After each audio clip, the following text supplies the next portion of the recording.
Hello, this is Darth Dawkins. Heed my warning. Do not watch this show. Make sure you give this video a thumbs down and leave a comment saying, Darth Dawkins sent me, you stupid atheist. DD out.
All right, a big hello and welcome to Friday Night Six Pack, the most fun you can have on a Friday night if you're in Australia, or the most fun you can have on a Friday morning if you are in the funny side of the planet, in the US there, or wherever you are, I guess, whether it's Friday, Thursday, Saturday, or anything in between. Who knows?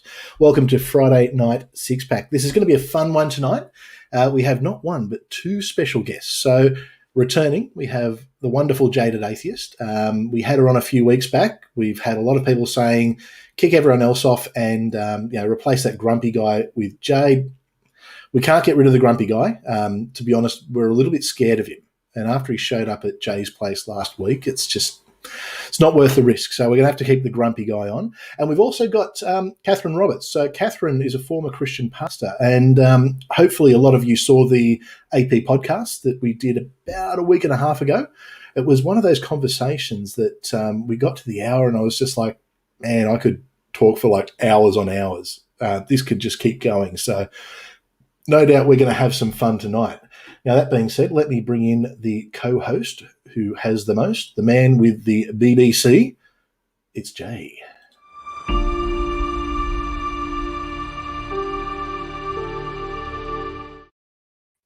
What's up? Oh, man, you're wearing my favourite shirt again. I am. Geez, 2 days in a row. 2 days in a row. After Six Pack Classic last week, I said to Jay, because he used to wear this shirt every week, and I was like, man, I miss that shirt. So he's put him especially for me. So, yeah, I had to bring him back. Man, I feel honoured. Mate, wasn't last night fun? Oh, that was all kinds of fun. We need to do that more often. Yeah, it's I've been racking my brain because I think that needs to be like a semi-regular thing because it just reminded me of it like an old school six pack. Mhm. It was just like, yeah, where we all just sit around and get really drunk and Yep. talk about everything and anything. You know, Everything. Yeah, everything and anything. yeah. There's some interesting stuff that came up, but that's all good, all good. Well, I guess let's keep bringing everyone in now. I don't know. Do we start with the grumpy guy or do we go Jen? Who do you want next to you? Let's go with Jen. She's always more Yeah, cuddly. I don't blame you. I'd probably go with Jen. Jen's more cuddly. All right.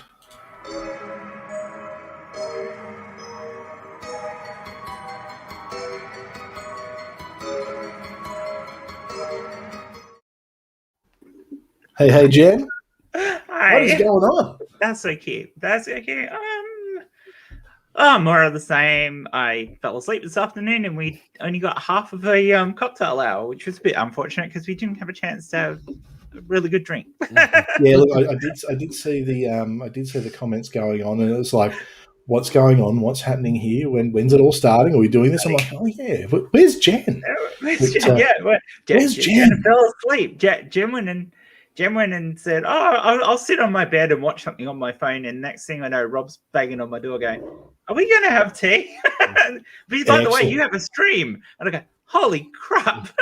Now, for those who don't know, it's I think it's going to become either a regular or a semi-regular thing. Before Six Pack, there's going to be a pre-show over on Jen's channel, Cocktail Hour. Or Ed's. Okay, well, we'll see. All these things get discussed when I'm not around. It's just like, people talk behind my back. Or we may even share them out with special people like Jade. Yeah. It as a way to encourage people to go and sub to some of these people. So yeah, good thinking. It's a bit of fun. See, you're full of good ideas. You're full of good ideas. Well, speaking of people, we like I said, we have to keep him on the show.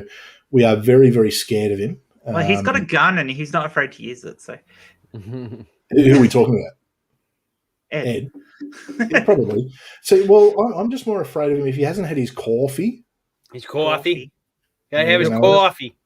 It's funny. Every morning, Lissy says to me, she offers to make wonderful, my wife. She'll offer to make me a coffee, and I'll go, no, I don't want a coffee, but I'll have a coffee. So we've actually started calling it coffee, and people sort of, when they come over, they look at us strange, like, what are you on about? And it's like, it's an Ed thing. So let's bring him in. Let's bring in the grumpy old dude.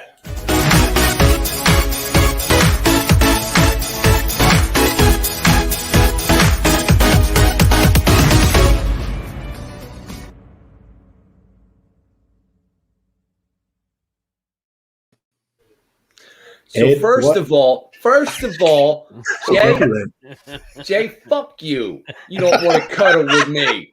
I came all the way to Michigan. No. And you don't want to cuddle with me? You shut your mouth. I didn't say I didn't want to cuddle with you. I said Jen was more cuddly. Oh, whatever. I am. Second of all, listen, you up here, Chris, who you talking about lives on the wrong side of the world, and why you got a problem with the way I say coffee? I love the way you say coffee. Don't make me come up there. Don't make me come up there. Oh, is that a promise or a threat? Ooh. Come on, you take it anyway you want. Just remember, I've been to prison. A good celly lays on his belly. Just saying. It's funny because I know there's a delay because Lissy just yelled out, "No, we love it," which I think was to do with your coffee thing. It's, she's on the delay in the background there, so all right, well, it's all fun. You're lucky then. All right. Lucky. Now we've got not one but two special guests tonight, which is insanely cool. Insanely cool. Two very cool people. So I think we let's bring him in. So first, I'm going to bring in I'll bring in Katherine. Now, for those who haven't seen Katherine, Katherine's relatively new to the community, but I believe 20 years as a Christian pastor before she did what most of us do who study the Bible and realised. You got a lot in common there, Chris. Yeah, actually, there was a lot. It was funny. There was a lot of parallels. She was in it longer than me, and she got ordained, whereas I never actually got ordained. But there was a lot of parallels in the story. Definitely a lot of parallels in the story. So that being said, let's bring in Katherine.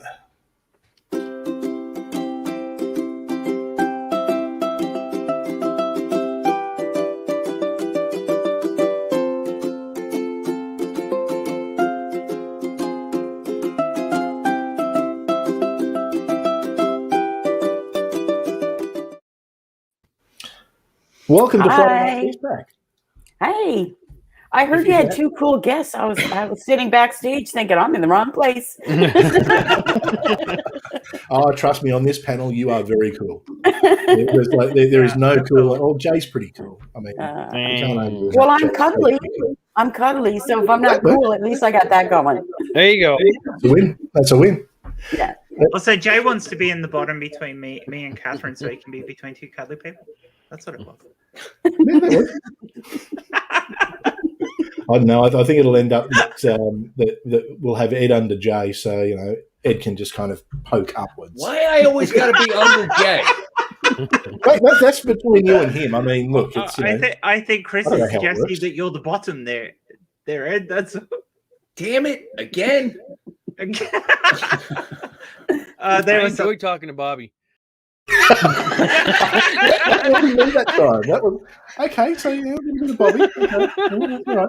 I will say something about that in a second, but before we do that, let's bring in now, because she's been on the show more than once. We've got a new rule. I'm in lockdown. I've got a lot of time, so I just make videos. I'm a wrestling fan from going way back, so everyone gets their own entrance theme. So Jade has her own entrance theme now because this is her second time on. So let's bring in Jade.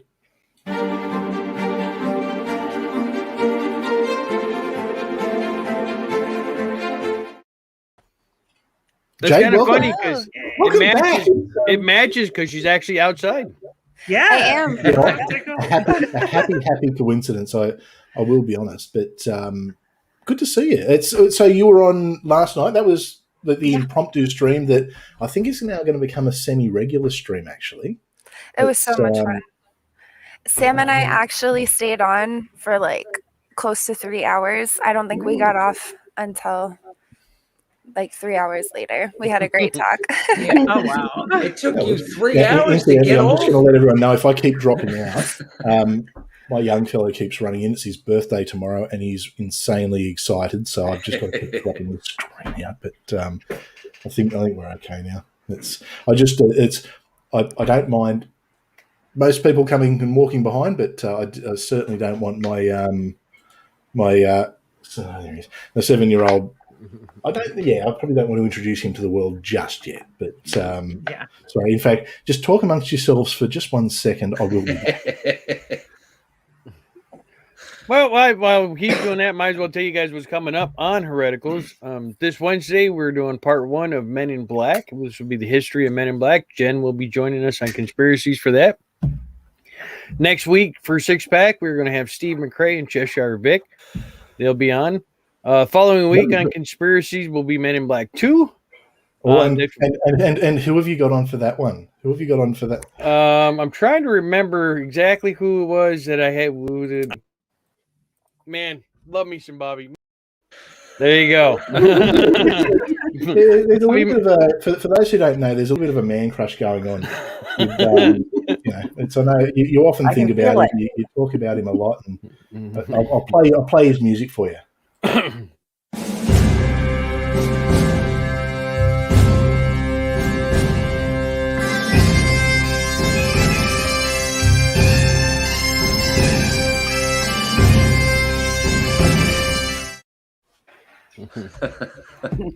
And Sandy, it's the real Men in Black, not the movies. The real ones, yeah.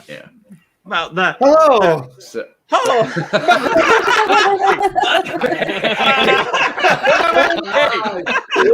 only one who can do it. Hey, Bobby. Hello. How are you all? Bobby. All right. How's it going? Bit of an impromptu visit. I mean, it feels weird being in the main chair. How's it going? It rolls. Oh shit! Don't swap me. I know. Hang on. No, I don't like that. That's too weird. I like a bit of solidarity behind a bit of solidness behind me. Like, this is a good solid chair. There we go. Oh, you like it when it's solid, do you, Bobby? It's too early in the stream to go there already, mate.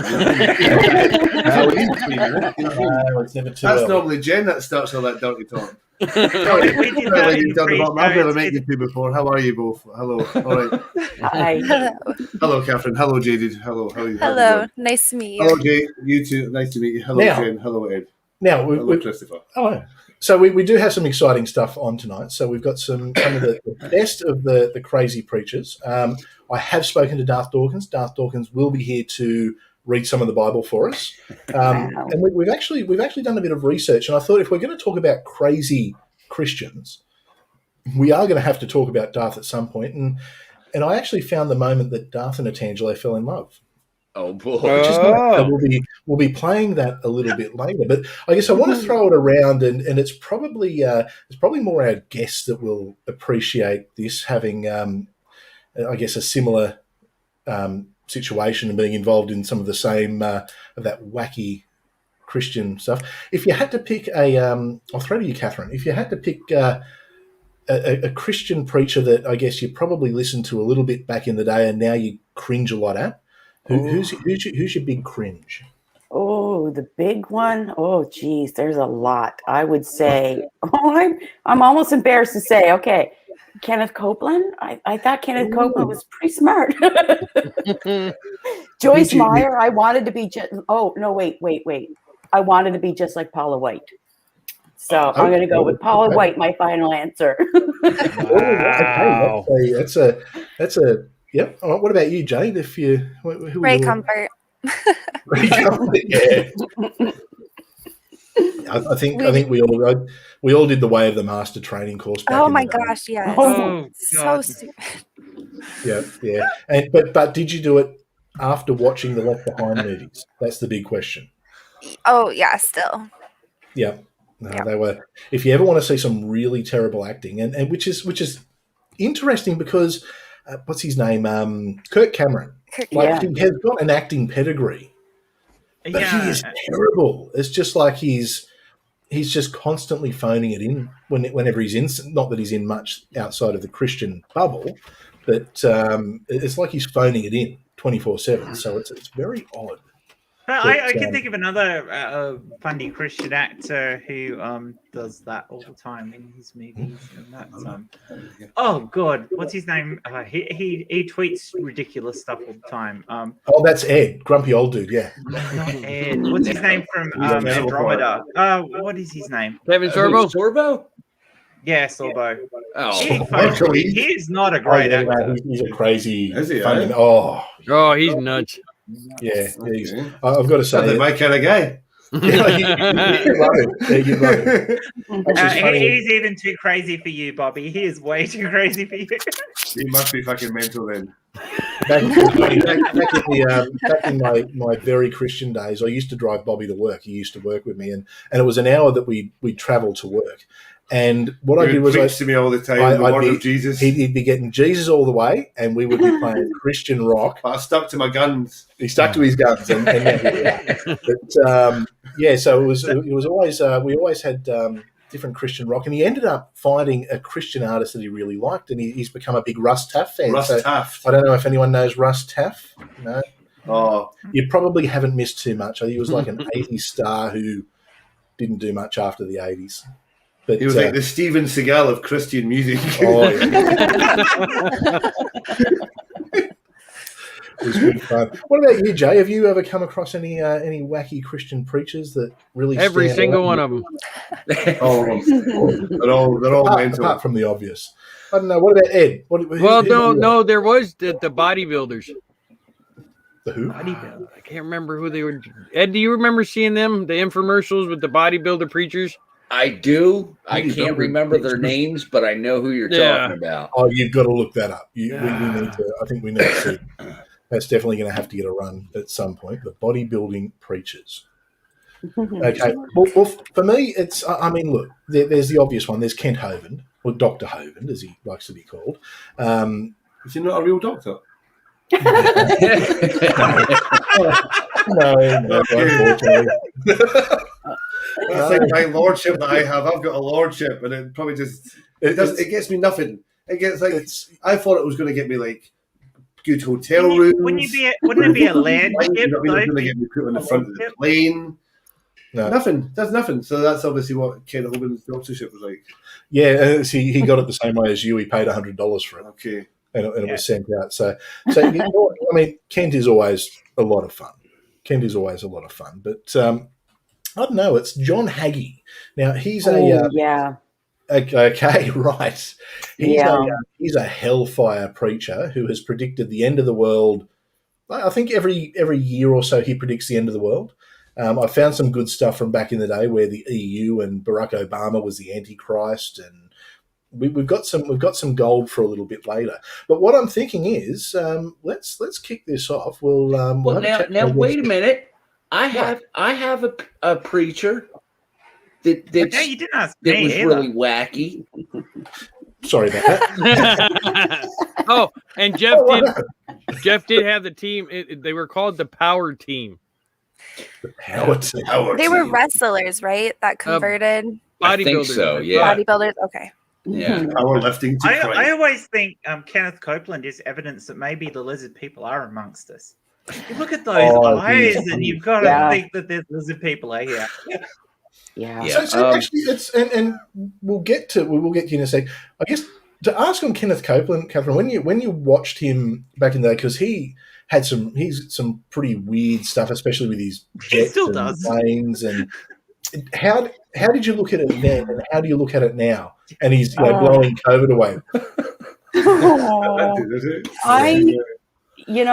If that all happened, let's say 10 years ago, I probably would have been right there blowing right along with Kenneth Copeland. I really liked Kenneth Copeland. I probably would have agreed with his assessment of the airplanes being a tube full of demons. I was pretty indoctrinated. So, but the other guy, who did you mention before that? There was Hovind. No. The one in between, Chris. The big guy. John Hagee. John Hagee. Yeah, John Hagee. I remember watching him way back when I was first a Christian, and he was so. I remember hearing him say that he is going to laugh when he sees the Supreme Court justices burning in hell for approving abortion. And even then, I thought, "Whew, that is harsh. That's harsh for a Christian to be saying. I'm going to be laughing while you're burning." He definitely so I stopped listening to him pretty early. But Kenneth Copeland looks like he really looks different now. Like he does. Yeah, and same with Joyce Meyer. I mean, have you seen the eyes Joyce and the way Meyer's he holds his face? Yeah. Do you reckon he's had a whole heap of facial work done? Oh, I would say he doesn't look like he can control his face. But yeah, I think he had some. That's like saying, do you think Michael Jackson had plastic surgery? But Kenneth Copeland, I mean. I think all of those have had plastic surgery. I mean, look at Joyce Meyer. She looks like she's been deformed, for fuck's sake. Yeah. I mean, she's gone a little bit too far with her plastic surgeries. Wouldn't Tammy Faye Baker have been the first? Tammy Faye just painted hers on. Yeah. Kenneth Copeland. That is just so freaky. But I mean, he Kenneth does. Copeland, He has lizard eyes. I think he probably had demons inserted into his eyes surgically. I think that's what happened. Because, I mean, look at it. He had surgery, yeah. He went into the doctor and he said, "Could you make me look like I am, held down?" Maybe he was the demon on the plane. He went into those creatures that were in V? Oh, it's funny because now, Ed, who have you got? Who do you? Well, somebody that I did kind of listen to, and after I left the Catholic Church, I started to look at other denominations, and I came across Herbert W. Armstrong. Oh, that's an oldie. Haven't heard of him. It sounds like Katherine might be familiar. Yeah, I started back looking to the 70s or something. The Worldwide Church of God. Yeah, I started looking into some of his teachings, and yeah, that didn't go very well. That last Herbert W. Armstrong. that lasted for about a year, and then I was just like, wait a minute, this guy's kind of cracked. No. Well, I mean, he Well, was. he- Purely, I mean, like all of them, he was purely just, give me money, give me money, give me money. And he made a worldwide thing of it. He was a worldwide slush fund of God, basically. Yeah. Yeah. So to show you how far this dude's going back, this photo I've just found of him, he looks 1,000 there, and he's with, he's with flashing lights. Nope. Let's try that again. That's the Illuminati that's trying to stop the There he is with old Nancy Reagan. Oh, Oh, wow. Yeah, he's He at looked least 100 years there. old then. Yeah. Go figure. But Yeah. this is who I was talking about. This Is he is still alive, that dude? John Jacobs from the Power Team. There Oh, you go. yeah. Yep. Oh, wow. Don't know them. Yeah. Says his strength comes from God. Yeah. Yeah. And not all the steroids he's been pumping into. Yeah. Nothing John to do Jacobs with says exercise. his strength comes from God just before he breaks a stack of wood with his head. So he doesn't have to They work break out all or of them. practice or anything. He just can get up in the morning and be like that because it all comes from God, right? Oh, He yeah. doesn't put any effort into it at all. After all the steroids he's taken, he probably can't get it up in the morning. No, he was like Hercules. Yeah. I'm sure he was. Did he Yeah. have a tiny Like penis as well? Samson. Yeah, Well, Sam- he's not a Buddhist, Yeah. is he? no, No, Certainly not a Buddhist. no, No, no, BBC. no BBC. no BBC. TD Jakes was my favorite. TD Jakes was like, Oh, I yeah. friggin' Oh, yeah, love yeah. TD Jakes. What Yeah. about the Creflo Dollar? Creflo Dollar, loved him too. Yeah. $1 And, Creflo Joel Dollar, Osteen, who I loves thought the was just the prosperity doctrine cutest. too.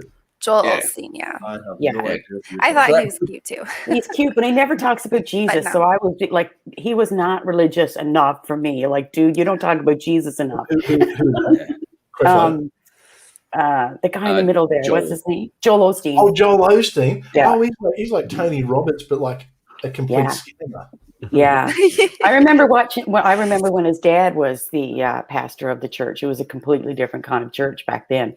That was when I first got saved, and we used to go to this little church and we would watch videos. Everybody would just share videotapes then, and we would watch Joel Osteen, or not Joel, but John Osteen and Rodney Absolutely. Howard Brown. We always thought that Joel Osteen, he was of the devil. This guy is a charlatan.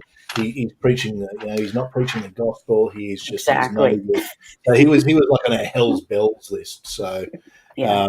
but that's okay. It is what it is. Now, we will have a chat to our guests in a second, but I think I think what we might do is we might go to one of my favourite segments we do every week and have a look at the dumbass tweet of the week. Jay, have you Oh, you've boy. no doubt got a few for us this week? Oh, I'm all set, man. Okay, all right. Well, in that Good to case, go. Smashing out the park. let's have a look at this week's dumbass tweets of Oh, I can't wait.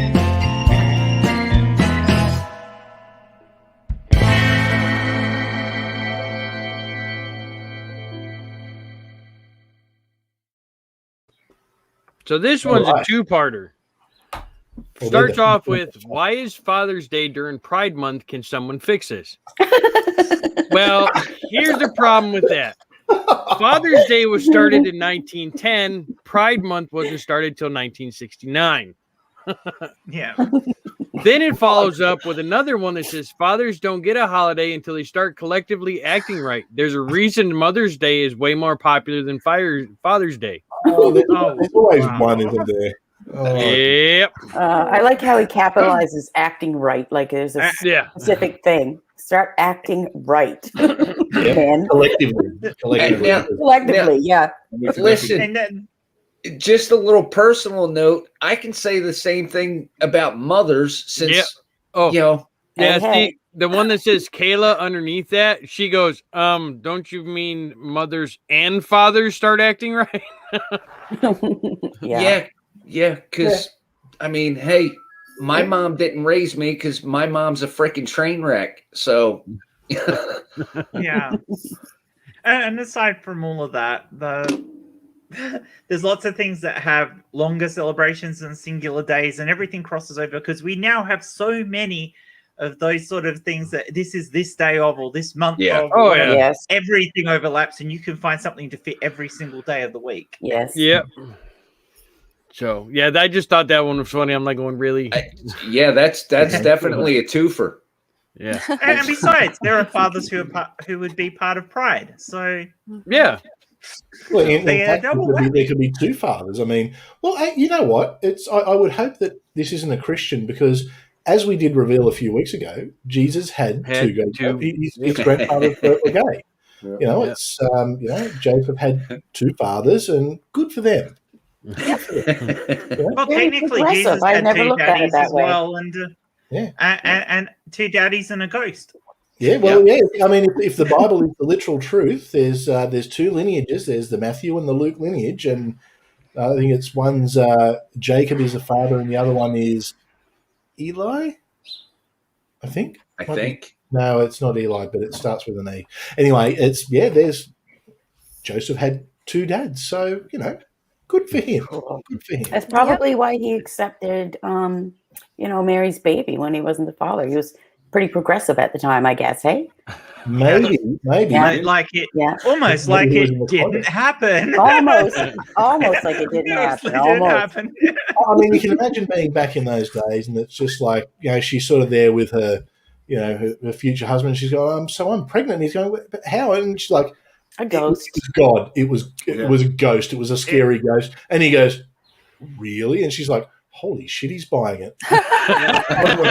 Yeah. Holy Spirit came upon me, and blessed. Yeah, she had to And say, this well, is okay, why yeah, there were so yeah. many immaculate conception messiahs back in the day. and look, Joseph was excited. He said, I can't wait to tell my fathers. Yeah. All right, we'll move on to the next one. Dads. Men, Oh my. stay away Uh-oh. from vulgar women. A feminine, respectful woman values what she speaks and writes. A woman who easily says or writes "fuck, vagina, dick" is a no. Yeah. Vulgar I women saw are this damaged women that come with emotional baggage. Ooh, Yeah. Oh, fuck him. He First of all- keep his first of dick all, away from my vagina. Yes. Vagina is a regular. It's like it's just like elbow.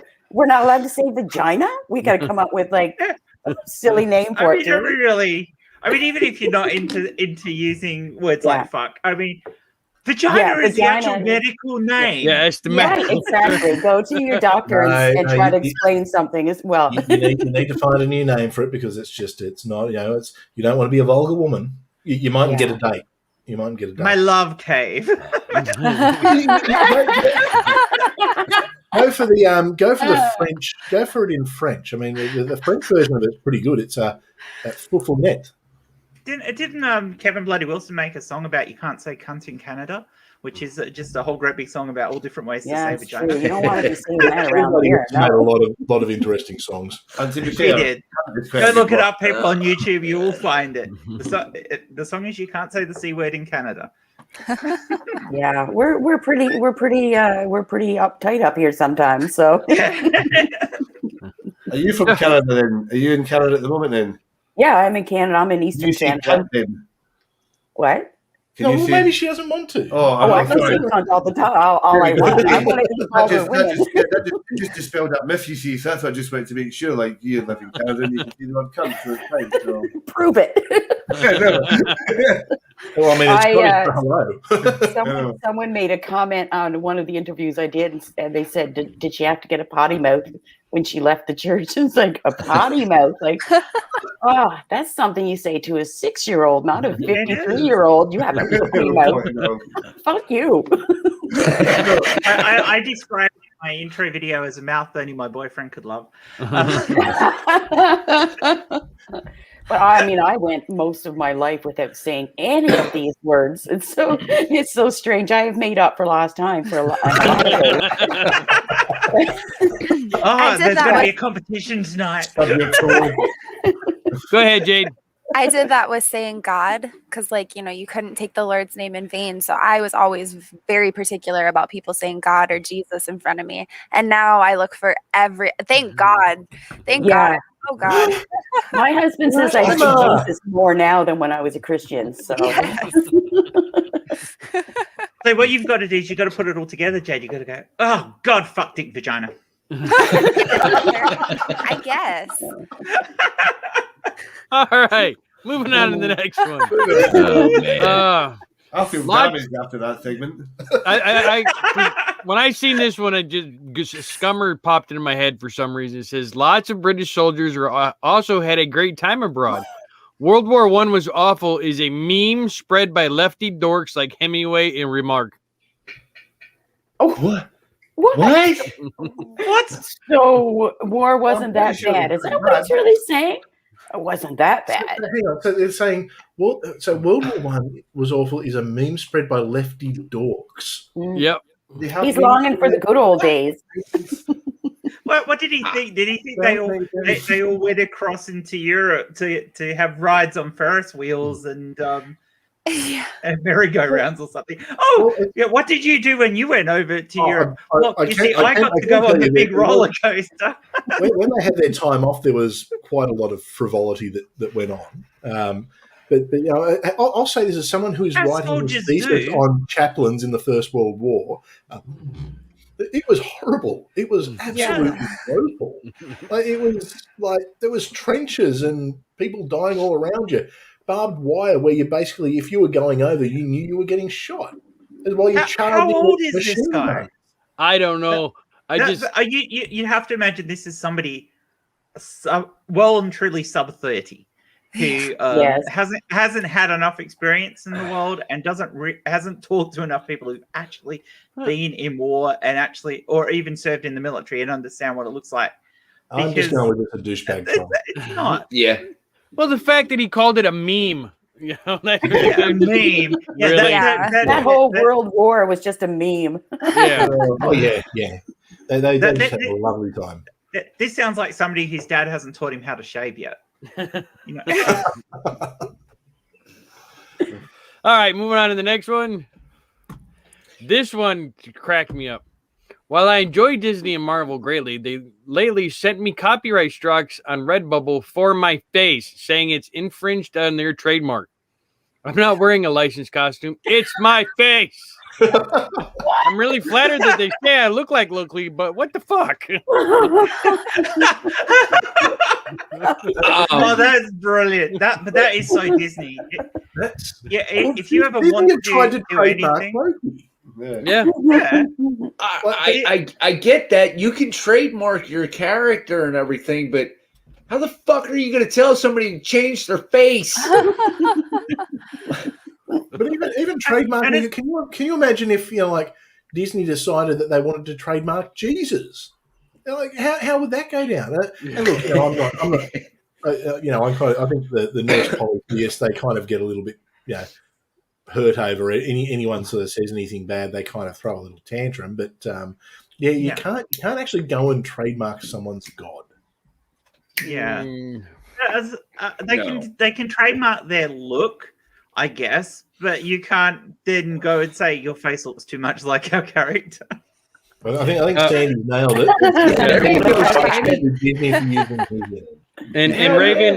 And Raven, he looks like Loki. And just to be clear, from Nerdy Rodent, Disney Star Wars is still canon, though. Yeah, he does look like Loki. He definitely does. Kind of looks a bit hair. Looks a bit like Sam Chaos. It's not. Yeah, Sam, if he had red hair. Sam is awesome though. Yeah. But yeah, but Disney are dreadful. I mean, if you try to do anything that's a bit of a takeoff of Disney, or if you want to sing one of the songs from the movies as a karaoke or something like that and put it up on YouTube, you're done. That will be the first thing that you will get done on. If you try to use a clip out of a Disney movie in your video, you're done. Copyright strike. It doesn't matter how long the clip is. You cannot get away with it with Disney. I didn't with my Disney bad karaoke one. How did you manage that? I don't know. I did. I did get a copyright. Rainbow Connect. Didn't want it. I did get a copyright claim on one of my Blues Brothers ones, though. Just one, not the other one, just the one. All right, next one. That's a TV show that you like, isn't it? Now you shut up. Birds aren't real. They sit on power lines to charge because they are government drones. Okay, everyone. Oh, come on. I'm going to throw to has Bobby to for this be. one. Bobby? 100%. So this is actually a video. That's why It's like Yeah, I think we should see the video. Yeah. I don't even know where it's at anymore. But the video the guy says the birds are government drones. They use the power lines to charge. Their poop is a tracking device, an organic tracking device. There are 12 billion birds in the United States, and each bird is assigned to one person to track their movements. Wow, okay. I'm like, there's only 7 billion people in the world. Right, well, I've got the video. Can I just ask, before you play it, I'm assuming this video isn't Francis Lynn's. Is it Hans Wormhat by any chance? No. Because this so sounds like Hans. No. What the? It's all right, Ed. It's just breathe through it, mate. Breathe If you through play it, I'll start tearing it apart. You know I will. it. All right, here we go. Oh, this is Retirement happening. Birds are a myth. They're an illusion. They're a lie. Wake up, America. Wake up. God. Birds are real. Birds are real. Not real. Eagles. Birds are not real. They're a myth. They're an illusion. Thank you for your time. It's meant to brainwash us. Wake up, America. Have you ever seen a bird in real life? Yeah. Obama drone. I'm trying to start the movement. Obama drones. Oh my god! Okay, this has to be a college prank thing. It has to be. It can't be real. Doesn't seem real, like. Not the They craziest used to get some believers, though. Probably started. Unfortunately, yeah. I know what happened. Dorcas there lost a bet. Yeah. This will be a haze, a college haze thing, which he has to do. Oh yeah, yeah. all right. We're gonna move on to the next one. You can't possibly guess the Wheel of Fortune puzzle without any letters. I don't get it. Well, you got to try and figure out what the puzzle is. 80s song lyrics. Okay. Never going to give you up. Never going to let you down. Yep. You all got Rick rolled. Yep. And then the last but not least, Prime Day has become too commercialized for everyone who has forgotten the true meaning of the holiday. He died for you people. I love this one. You know what?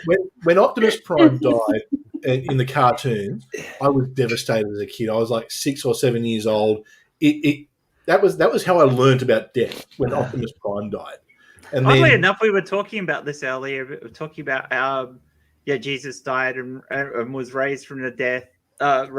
Raised from death, and then like Buffy died twice and was raised from death, and but Optimus Prime, fuck you all 7 times. What was bad? It was when the second movie came out. And they're showing the trailer for it, and there's the Optimus Prime fight scene. I'm just like, they're going to do it. They're going to do it. No, they can't. And because it's like I reverted back to that 6-year-old, and it's just like they can't kill Optimus Prime, and I cried again. Great man on there going.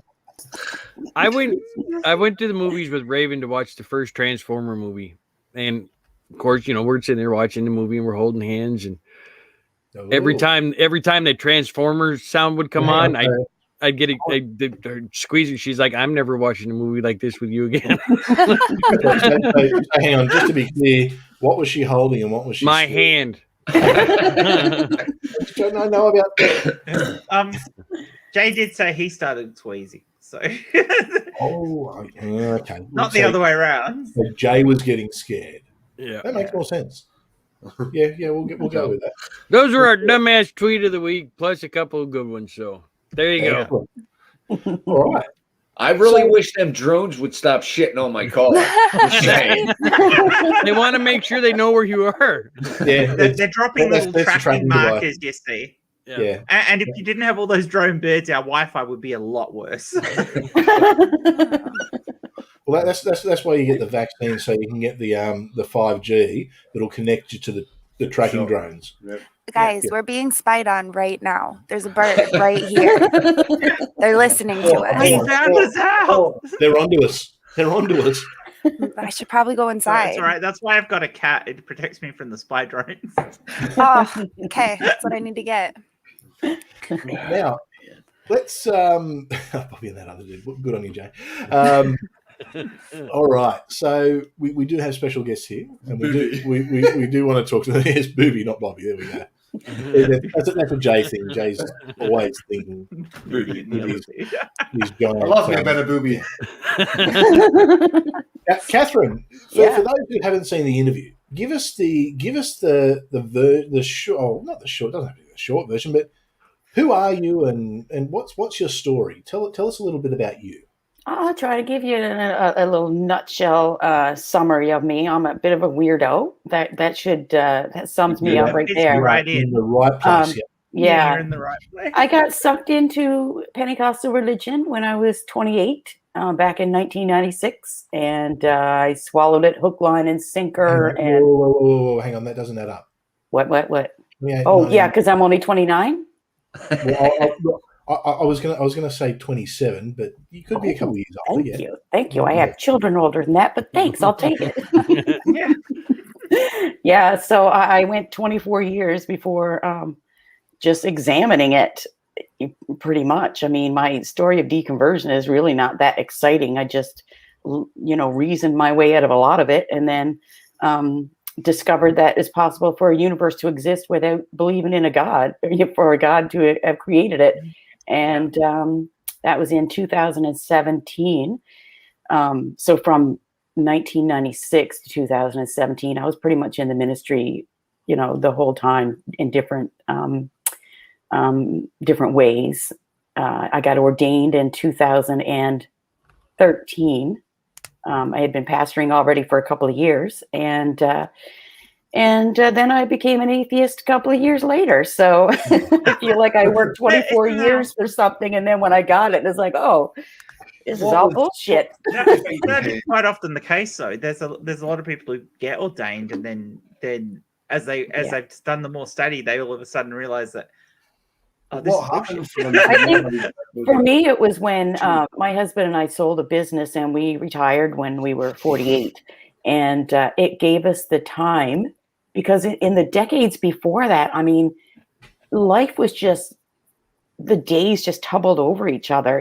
Everything was so busy. We raised 3 kids. I was, in the ministry. I was involved. If the church doors were open, I was there. I traveled for church. It was my, my whole life. And but when we retired, I was able to take a closer look at stuff. And the first year, I guess, probably was a lot of recovery from the trauma, the religious trauma that I went through, because I was pretty a fundamentalist.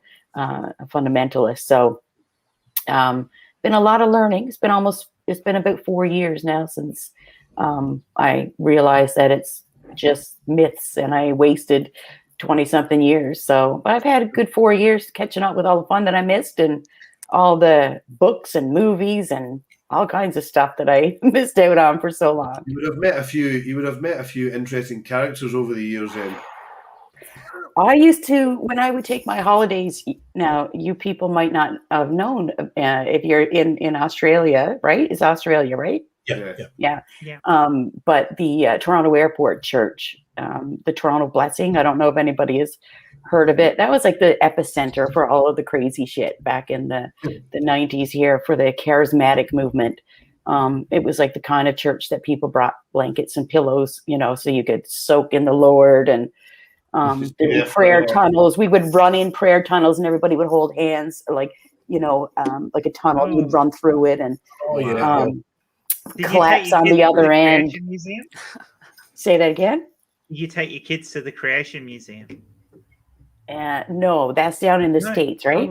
Yeah. Yeah. Yeah, listen. yeah. I'm in Oh, Canada. you're Canada. Yeah. Yeah. That's right. Incidentally, Yeah. once borders open, we are doing a 6-pack excursion to the Creation Museum. We are getting a stack of people together. We are going to Kentucky, and we are going to have the best old time with Kenny Hansen. That sounds like a lot of fun. Well, I've got the accent. I'll just walk. I'll walk in. You know, I've got the accent. I've got the beard. I can say I'm Ken Ham's nephew. There you go. I'm here to fix things.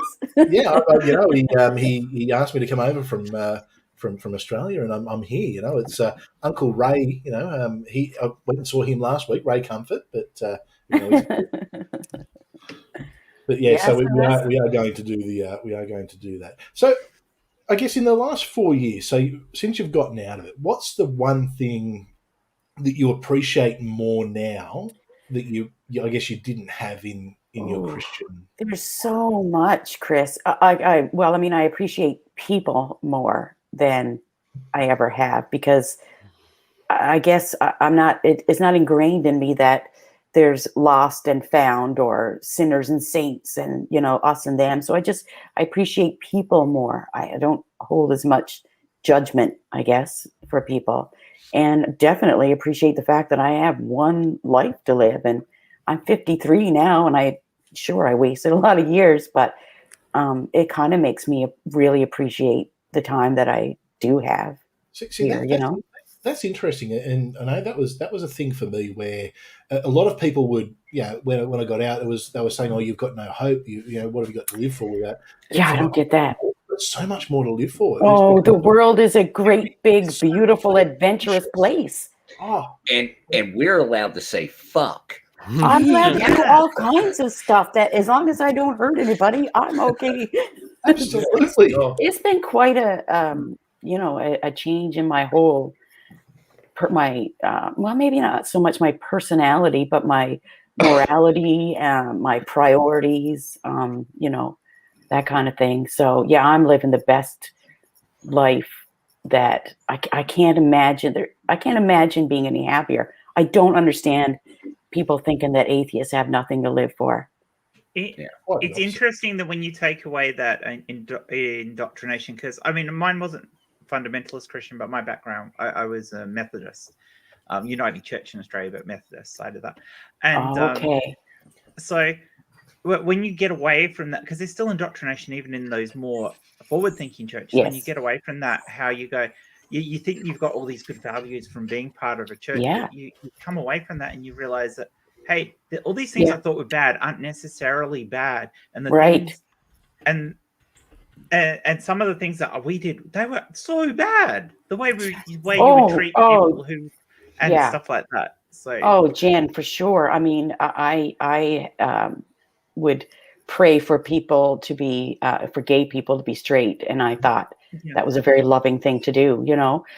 So I thought it's so strange. It is strange to look back and think that the things that you thought were really good. Like the rest of us. It's like, What? What? You gotta. It's you pray for this person because they need to be like the rest of us, and like you what? Yeah, this is a simulation. This isn't. Yeah, and I didn't want people to, be separated from God. So I thought, obviously the Bible says that homosexuality is wrong. So I thought I was helping people. But now look, I mean, actually, I've become a marriage commissioner. So I actually perform weddings, and I only do secular weddings, and I do all gay weddings for free. So just give back a tiny little bit of, to the community that I feel like I kind of wronged for so long, even in just my attitude. I think the good thing is, though, and even though there is that history there where I guess, and I know from myself, there's a lot of regret, not only in what I did, but what I thought. Yeah. But I think that puts us in a really good position to correct that, because we know the arguments that the other side are making. We generally know the Bible better than most Christians, and we're able to look at the arguments, and we're able to, I guess, repair the damage a lot easier, if that makes sense. So I thought I tripped over my words there a bit, but I think you get the point I'm trying to make. Yeah, I do. I've had people kind of accuse me in the last couple of years of leaving religion because of homosexuality. I raised 2 gay kids, and it's so not true. It is probably the topic that was the catalyst for me getting out. But it was just, I mean, it's eye-opening to see, that you're kind of a little bit more moral than the God of the Bible, because I don't want to stone my gay son to death. When it becomes personal, it's easier to see what's wrong with it. Yeah, So, for sure. Sandy brought something up in the chat. It says, I'm reminded of Carlin, but I can't remember the 7 words. I do. It's shit, piss, fuck, cunt, cocksucker, motherfucker, and tits. It's the 7 words you can never say on television, and tits doesn't even belong on the list. But now that it has been updated, because now you can say cunt, you can say tits. A lot of places you can say shit, so they really don't work anymore. But that was the 7 words. Hang on. Universally, you're allowed to say cunt, but you can't say shit. Yeah. How does that work? So long as you don't say the name of everyone's favorite deity, you're okay. Exactly. So speaking of homosexuals, I think that's a good segue into TD and Otangelo there, Chris. Oh boy. Well, that is a bad intro. Wait. Before we get into that, I just want to point something out. Katherine says she does all gay weddings for free. So, Jay and Bobby, when you're ready, get a hold of Katherine. I wish I could. Yes. Do you think we could perform the wedding of Darth Dawkins and Otangelo? I think that would be lovely. I mean, look. They would have to come here. They would have to come here to Newfoundland for me to marry them. But we'll pay the airfare. That's fine. There you go. We'll fly them out so they can hold hands, and it'll be lovely. When I'm talking to Darth in a minute, because I have got a message from Darth that he's going to be good for a chat soon to read the Bible for us. That's always good. I'll float it with him. I'll sort of say, it's if we could arrange it, that could happen. So, but what we did find was we were fortunate enough to stumble across when Darth and Otangelo fell in love. Because look, it's really sad that they've broken up. And for those who don't know, Darth Dawkins is our favourite Christian presuppositionalist troll, who loves to go on to. Have you come across Darth Dawkins yet, Katherine? Yeah, I've heard his name lots and lots. He seems like he's very famous in the atheist community, to be honest. For being probably the biggest douchebag out there. He has. He really is. He's more for atheism than any other. He's done more for atheism than Richard Dawkins. Well, what he said to Arden on that was what dreadful. What did he say? They have a call-in show on Your Friendly Neighborhood Atheists, and Arden's a trans woman, and she was on the panel. Darth Dawkins called in. She asked him a question, and Darth Dawkins' response back, and I can say this, but nobody else on the panel could and get away with it. But he said to her, "I do not talk to trannies." They were the words directly out of his mouth. Well, praise the Lord. And that is something I will be because I've had some conversations with some people in Darth's life, and I will have to have a conversation with Darth about that. We won't get too much into it, but it's because Darth's been a bit of a naughty boy. To be fair, later on, Otangelo wasn't much better, although Otangelo would talk to Arden, but Otangelo said, "I don't mind talking to homosexuals." Yeah. So, not too far away from each other. Wow. They're fuckwits. Seriously, they are fuckwits. They really are. There's no other way to put it. But look, we've found it, and this is from Tom Rabbit. So a shout out to Tom Rabbit. This is from his channel. He's found this where Darth and Otangelo met and fell in love. So let's have a listen. And I asked, listen, if I am married an abusive woman which beats me, what is your problem with that? Yeah, Otangelo likes me beating him with a bamboo stick. Darth, why do You know what? Darth, why are you publicly stating what we do in private? Oh God! You know, it's funny. Otangelo and I don't always agree, but you know what? You gotta love him, right? You're a joy to have around. Love. A joy. Oh, you're great. What is that? What is that? If Darth abuses me, what's your problem with that? I love to be spanked by you there. Oh. No, hold on. Sometimes that sounds rude, but as soon as okay, we're done, Otangelo. Okay, what you're just doing is you're just. So there we go. So we had we had when they fell in love, and then when they broke up, just there. So you notice how Otangelo was describing how him being in love with a brutal woman, and then Darth admits that he's the brutal woman in the relationship. Well, whether you believe them or not, there's a few stories about Darth that do the round. Well, I mean, Darth admitted that he was transitioning during maybe it was true. Yeah. See, Darth does a lot of things. There was another video that came out recently, and I guess this is for people who sometimes think that we might give Darth a bit of a hard time.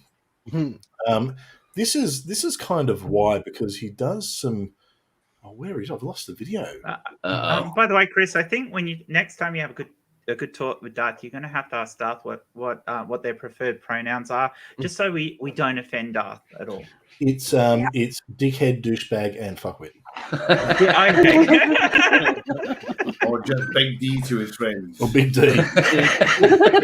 not as big as the BBC, but all right. So I've got this. So let's watch this, and I don't know if people have seen it, but this is why we give Darth a hard time, because I mean this is pretty self-explanatory here. Pope kissing. Are you Ezra from Discord? No, I'm Salvific Deputy. Oh, okay. I got you. Oh, I saw you in the chat, Salvific Deputy. Okay. So welcome, Darth. How are you? Hello. I am doing fine. How are you?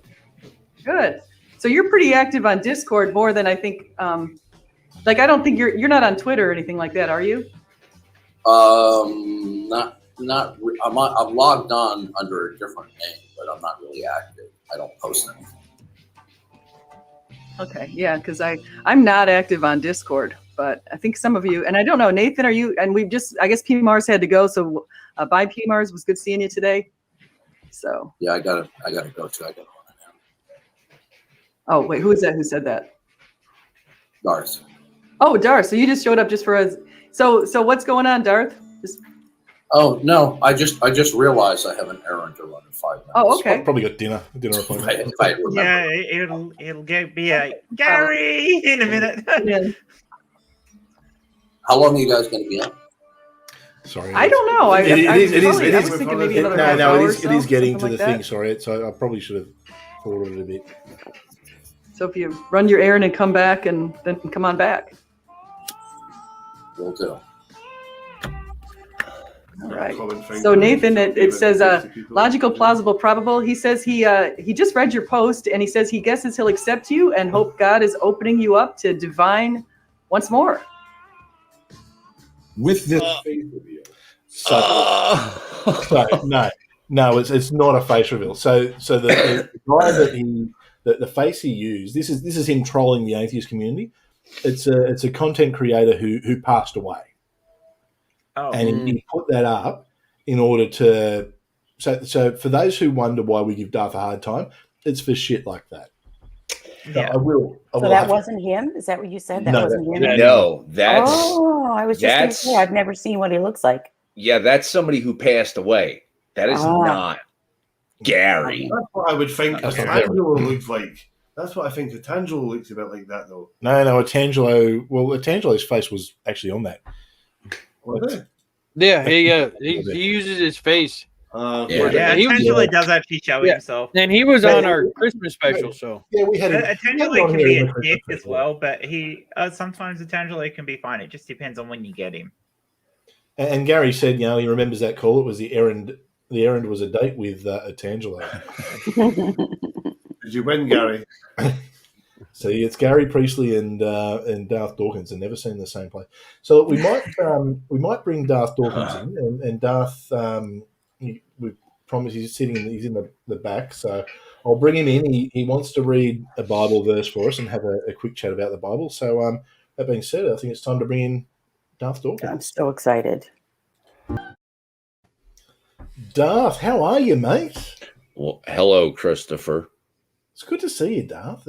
Hello, Darth. Have you met Bobby? I don't think I have. Hello, Bobby. Hello, Darth. How are you? I've heard quite a lot about you. To be honest, it's not all been good, but I've heard a lot about you. So I know that's surprising for you to hear. Now, Darth, we will get to your Bible verse, but look, I've got to ask you: do you think there's any chance of a reconciliation with Atangelo? Our relationship is private and none of your concern. Well, no, it's because, and I'll introduce you to her soon, because Katherine does weddings, and for same-sex weddings, she'll do it for free. And we were thinking of getting a fundraiser together to get you up there, and maybe you and Atangelo could tie the knot. get it done. Atangelo Dawkins, I think it would be Got a lovely. ring to it.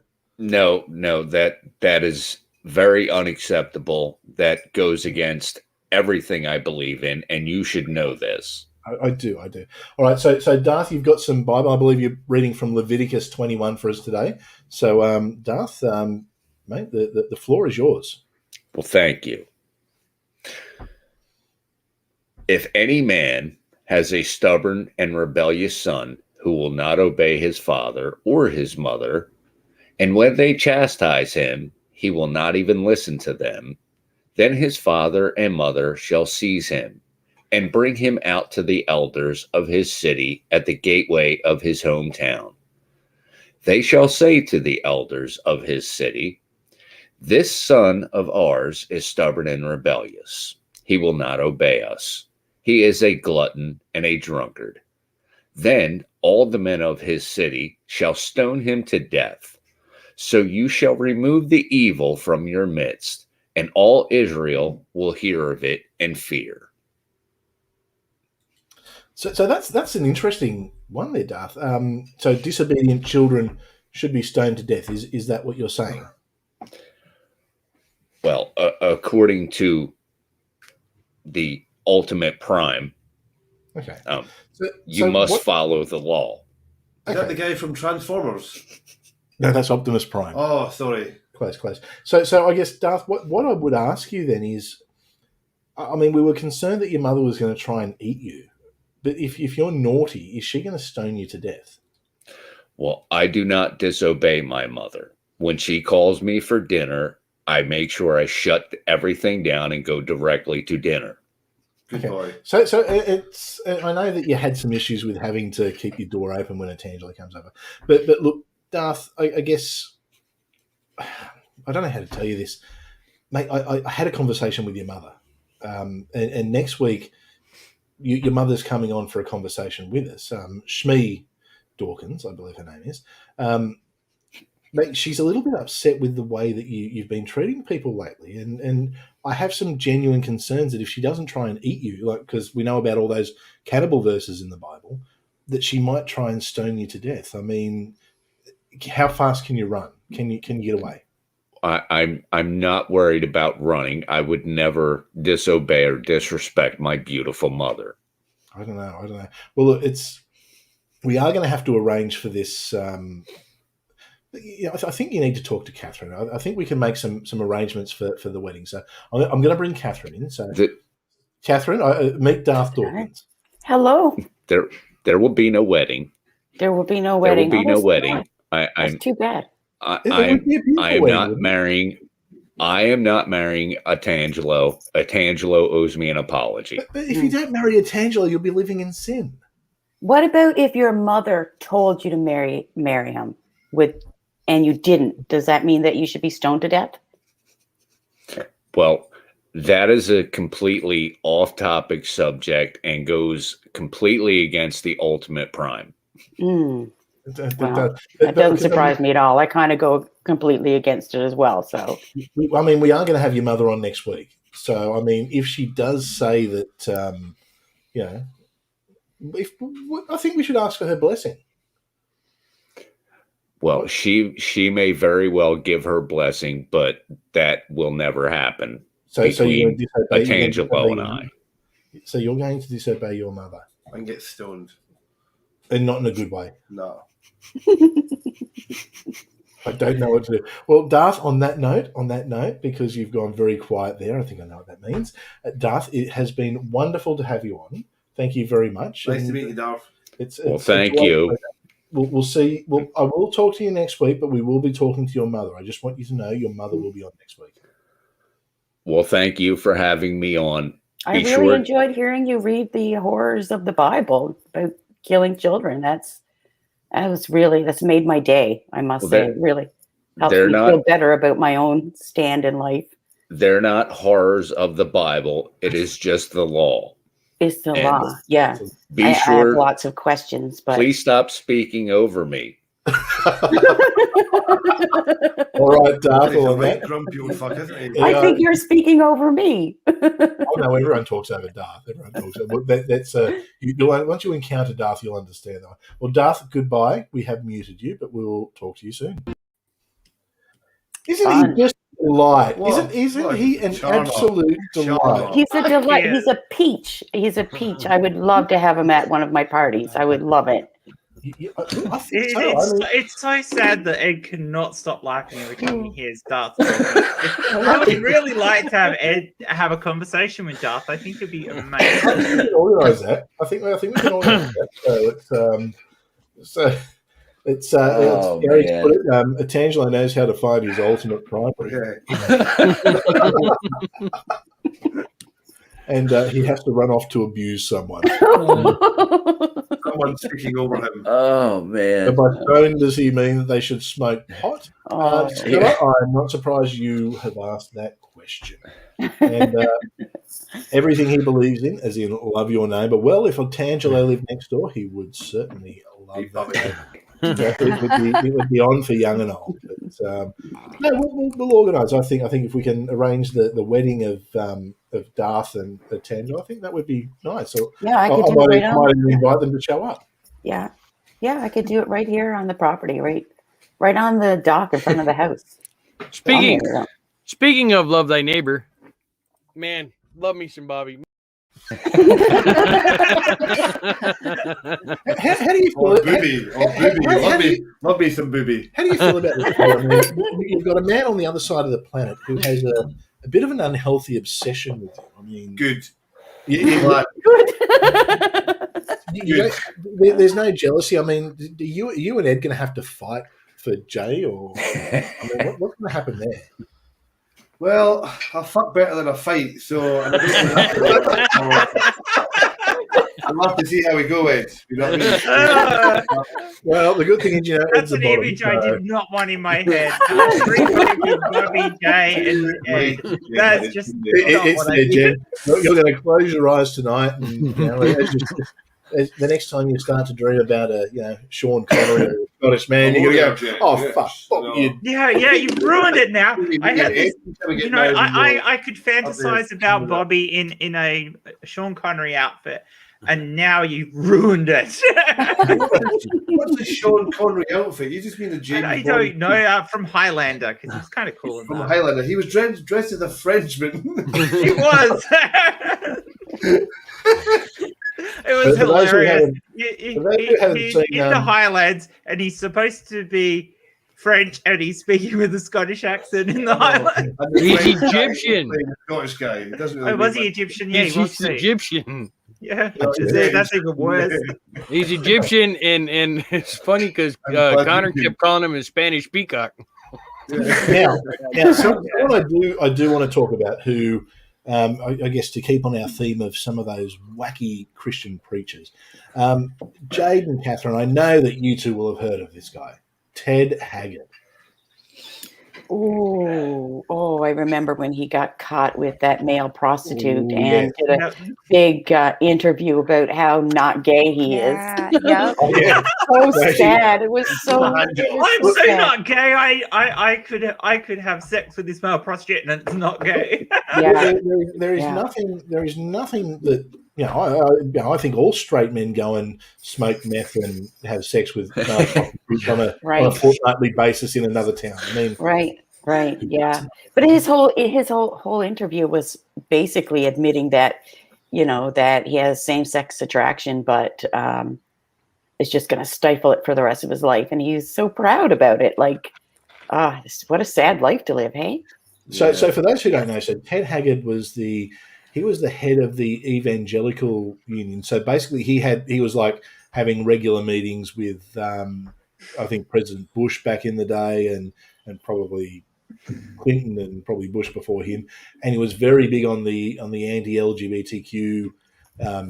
He was just, to be honest, he was a bit of a piece of shit. I've actually got a quick clip of him with just to give everyone a bit of an idea of who Ted Haggard is. I've got a clip of him with Richard Dawkins, so not Darth, not the real Dawkins, the other Dawkins, the Dawkins from Wish.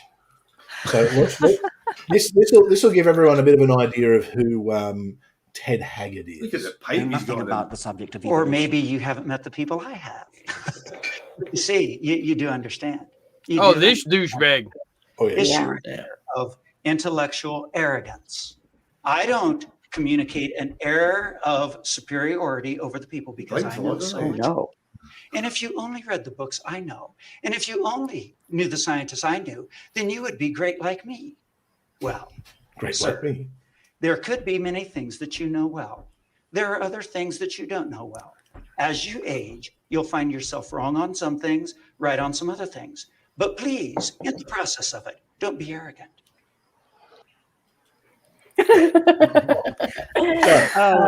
As you get older, you might find yourself in a washroom with a man and some coke and some crack. I mean, get off your high horse, people. It's just like Kenneth Copeland. It's another fucking lizard person. Yeah. Somebody pull up a picture of Joyce Meyer, please. Somebody pull up a picture of Joyce Meyer. I've got Joyce Meyer videos ready to go. Don't you? We got Joyce. He talks like he has a coat hanger stuck in his mouth. But he it's bigger than a coat hanger. So Ted Haggard was his church was in Colorado Springs, and it was a mega church. I think it's like a 25,000 seater. It's one of the biggest. Well, it was one of the biggest that was going. Anyway, it came out in the news that on a somewhat regular basis, he would go and visit a male prostitute where they would smoke crack together and talk about Jesus. Probably not talk about Jesus. And what happened was the male prostitute saw him on TV talking about how homosexuality was wrong and fighting against gay marriage, and kind of went, hang on, that's the guy I'm having some. So anyway, that's the guy that comes to my house and says, "Oh God." So anyway, so Ted, of course. Let's face it, that's what Ted Haggard was doing. He was down on his knees, going, "Oh God, oh God, oh God." We're not talking about Jesus, I swear. I'm being nailed. he was nailed to the cross. He was pretending he was the Roman centurion inserting the spear in his side. But, that's not my side. This isn't the spear. Horrible. But, so anyway, so Ted he got fired, and of course then there was a documentary on Ted's trying to rebuild his life and get back, and anyway he ended up finding God again. He found God again.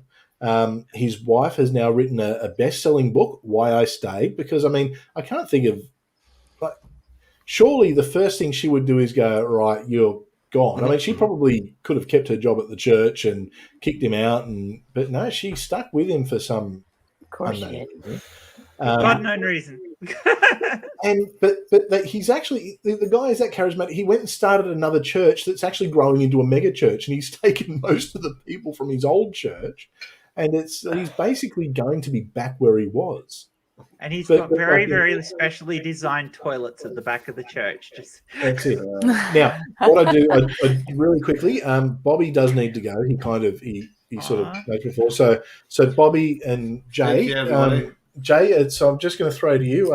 Is there anything you'd like to say to Bobby? Oh, I love you, Bobby. Oh, that's good. Love me some Bobby. Thanks, man. It's it's true. It's we all know that. I enjoy talking to Bobby. Man, love me some Bobby. I'm gonna be saying that all day. Love me some Bobby. Love me some Love me some Bobby. Love me some Bobby. Bobby, I'm going to see you, and I'll see you in 2 weeks. 2 weeks. For Men in Black. Yes, sir. I'm going to make an appearance, a guest appearance. And we're going to read some stories. We're going to we'll go over some details. It'll be fun. It'll be fun. All right, thanks everybody. Good to Take see care. you. Bye, everybody. Love you, Bobby. Nice to meet you, Bobby. Bye. All the best. Nice to meet you. All right, so I'll be back in 1 second. I'm just going to go and say goodbye to Bobby properly. Jay, the floor is yours. Oh, yeah.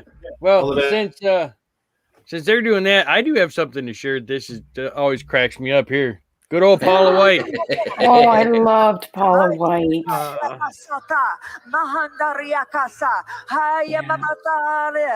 Worship the Lord. Worship the Lord. For the Lord demands a worship right now. The Lord demands She's going to get into La Cucaracha in a minute. La Cucaracha. The funny thing is, at the beginning of the video, ever wonder why a preacher sounds like when they forget what to say? By the way, Jay, I'm gonna nickname my new vibrator Bobby, just so I can see. Love me some Bobby. Yeah, that's a great idea, Jen. That's a great idea. I'm back in just a second. Oh my goodness! So he disappeared. I don't know what happened. No doubt there was some fun. I just told Jay I'm going to nickname my my new vibrator Bobby, so I can say what he says. Love me some Bobby. Love me some Bobby. Love me some Bobby. I love me some Bobby. This is all getting edited up into a. I'll wait till because his other half doesn't really understand a lot of this stuff, and she's just one of the sweetest people you'd ever want to meet. But I'm definitely going to for his birthday or for Christmas or something. I'm definitely going to do a compilation of Bobby love. So that will definitely have to happen. So we saw Paula White. Isn't she a lovely? Oh, I loved Paula White. I thought she was so powerful. I thought she was just really, wild Lizzie. I wanted to be just like her. Whoa. It was a wild Lizzie appearance. Yeah, there was. She bought me a Scotchy. Okay, so we've done Paula now. I think Joel Osteen. Oh, Joel Osteen. Where do we start with Joel Osteen? I thought you said J-Lo Osteen for a minute. I was going, that's not somebody I've ever. Oh, well, maybe that could be I'll get the young people in. But Joel is I guess he's the guy who had Kanye West at his church, which was really yes. Oh yeah. Yeah. So that's always a nice thing. Because everybody knows Kanye's God. Sing Bohemian Rhapsody? Maybe. But Joel's he's like this, I'm always smiling and I'm always happy. And you know what? Jesus wants you to have a good laugh. He's creepy. His content's basically Tony Robbins. And I remember back when I was in church and we weren't like a hardcore fundamental. Well, we probably were to an extent, but we weren't the most fundamental out there. But we were convinced that, like, no, Joel Osteen, he is like a false prophet. He is of the devil. That guy is going to hell. There is a place in hell. It's many people will say, "But Lord, I knew you," and He will turn away from. That was Joel Osteen. So let's get a bit of Joel Osteen going here. I don't know. This is giving me a little bit of PTSD. Some of this stuff. Right. So this is no. I don't know why it does that sometimes. So this is a bit of Joel Osteen talking about his one of the many books he's written. I believe this is your seventh book. The Power of I Am. You talked about the fact that you didn't think that you had the ability to stand in front of people. When I took over, you built there. Really hard to hear, Chris. Yeah, very hard to hear, Chris. That's as loud as it goes. You know, you're behind the scenes guy. I have to turn around. I am, you know, that I am strong. I am anointed. I am equipped. And I tell people, if you don't talk to yourself the right way, then you can talk yourself out of your dreams, and your thoughts can talk yourself out of your dreams. So that's a big principle of the I am. So you can basically, talk we're yourself talking, out of your dreams and thoughts. yeah, we're basically talking Tony Robbins. Yeah, he's very much into positive thinking, positive confession. Yeah. I found that whole thing to be exhausting. I spent 20 years being so careful of every friggin' word that I said. Or thought. Or really thought, was oh always- my God, yes. Yeah. Yep. It is just so stressful trying to watch everything you say and what you do around other Yeah. people instead of just being who you are. Yeah, And- yeah. Yeah. A lot of stop thought techniques in you know what I came out of. So that's what I see when I hear people like this guy. I'm starting to forget their names. It's so strange. That's not a bad. That's not a bad thing. Yeah, you know that he got divorced. Joel, who? Joel? Joel Osteen got divorced. No, Really? What? He was probably found in a toilet with a gay male. He was off with Ted Haggard. No, I did not know that. His wife yeah, got in trouble one time on an airplane for being abusive to a flight attendant. Apparently, she was quite something. Yeah. Well, he has a net worth believed to be between $40 and $60 million. He's got a $3 million estate in, God, that's a big house in Houston. Yeah. There, he drives a Ferrari 458 Italia For the Lord, which is worth $4.5 million. He's got a 4.5. Yeah, so doing it for Jesus. You know Telling what? you, we're all in the wrong business. I didn't make anywhere close to that when I was in the ministry. Yeah, but you know what? Now that you've gone atheist, coming back, you've got some bestsellers in that. Oh yeah, probably. Or you can imagine the book and the church tours.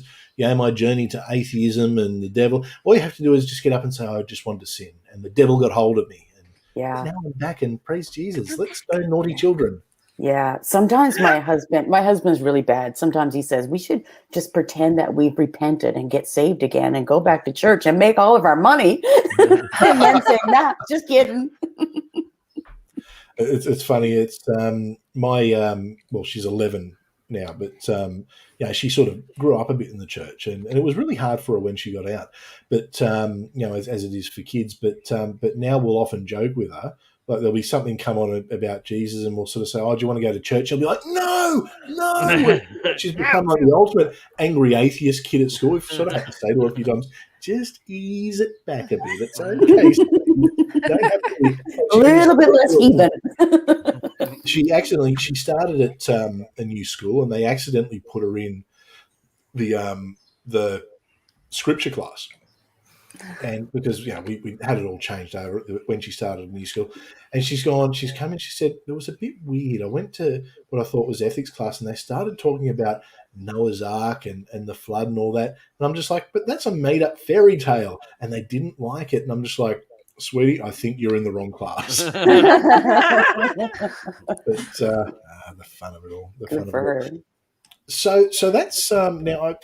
I have been saving some of the best for last. Now, I know that, Katherine, you're a huge fan of Joyce Meyer. Yeah, Joyce is really, she's starting to look a little bit like the Joker, but I'm sorry. I'm not really that mean. Now but are we I gotta talking say Jack it. Nicholson Joker or Heath Ledger Joker? Hold on a second. Oh, maybe. Nobody looks like the Joker like Joel Osteen does. And Joel Osteen. Oh, yeah. That's true. He does. Here, can you share that, Chris or Jay? Yeah. Oh, That's good. Oh, Yep, that's good. Oh, that's just creepy as all hell. Like, I go back to evidence that lizard aliens live amongst us, and they're all posing as Pentecostal preachers. So, Catherine, why don't you introduce Joyce Meyer to us? Tell us about Joyce. Oh, Joyce has been around for a long time. One of my favorite quotes from Joyce is something along the lines of, reasoning will lead you to deception. So she's very much against reasoning. But yeah, she's a pretty popular teacher, Bible teacher. She's another one with, like, I think she's got her own private jet and. I would say she's extremely wealthy. Yeah. So what about you, Jay? So you're saying she's got a Jesus jet? Oh, I bet you she does. That video. We might give the Jesus play because I think that's a great preacher that we can talk about. So tell us, Jay, back when you were, I guess, learning and about all the wonderful things Jesus, did you come across Joyce Meyer? Because I think that's kind of like the standard go-to for a lot of women. So I did, but we weren't allowed to watch her because she was a woman pastor, and women aren't supposed to teach. So she was actually really bad. Like we talked about how bad she was and how she was leading people away from Christ because she was a woman and she wasn't supposed to be teaching men. Yep. Yeah. Oh, I'm not allowed to say vagina. No. Well, not if you want to date. You have to say cockpit. Okay.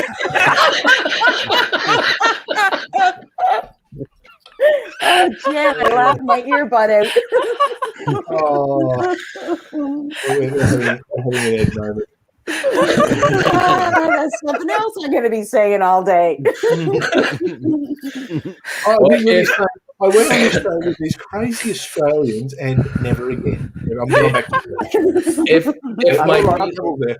if my beautiful wife is still listening to this at work, I can't wait to see your cockpit when you get home.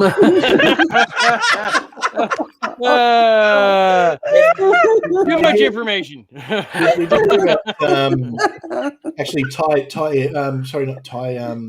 Tibet Airways. They've got a big Buddhist cock. Massive. You can see it from space. So Joyce, I remember Joyce. I wasn't as fundamental as you were there, Jade. Where we had female preachers, although it's they led women's ministry mainly, but Joyce was always there was always Joyce Meyer videos getting thrown. I remember when I met Lissy, she had all the Joyce Meyer books. If there was Joyce Meyer was on TV, we were watching old Joyce. But let's have a look at a little bit of Joyce Meyer. Just for that, Joyce is Joyce. Years ago, I wanted my way all the time, and I didn't really care too much if anybody else was happy. I was only concerned about my happiness, and I had to first face truth about me.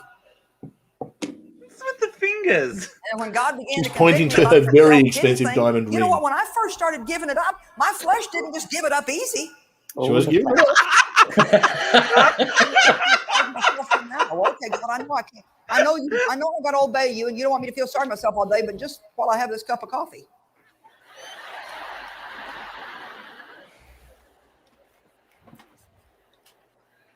Does anyone notice she looks like Blanche from the Golden Girls? A little bit.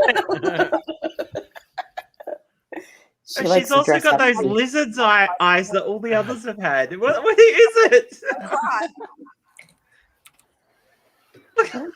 You take it away. So that's Joyce. That's good old Joyce Meyer. And Joyce has got like about 3 different TV shows she runs. I mean, she's busier than Jen on stream, which is amazing. She's written probably hundreds of books. She puts out self-help for women, and Ben has some really, really strange ideas, but insanely charismatic. I'll give her that. Insanely Yeah. charismatic. She basically just yells at Yeah. people and tells them how to behave. Yeah. Yeah, I'm thinking it's Blanche. Yeah. Blanche didn't do this weird finger thing. She was pointing to the very, very expensive jewelry she was wearing. No, Chris. Making sure she's like, look, all you Damn it. suckers you're Why is paying it for doing this. that? What are you doing there, Grumpy? I was trying to share something, but it kept blinking. Raven says that's offensive. There to you Blanche, go. Chris. There you go.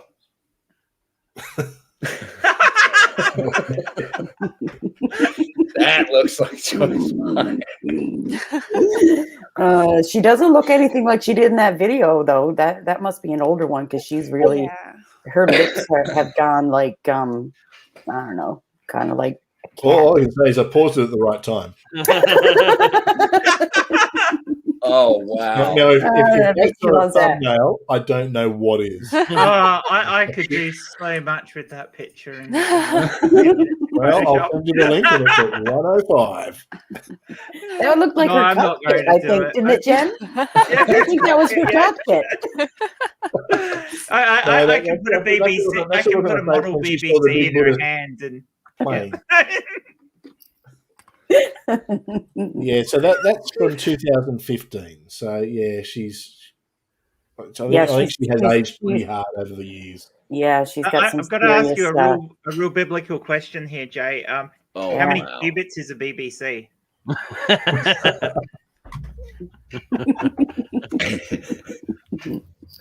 10 by 10. 10 by 10.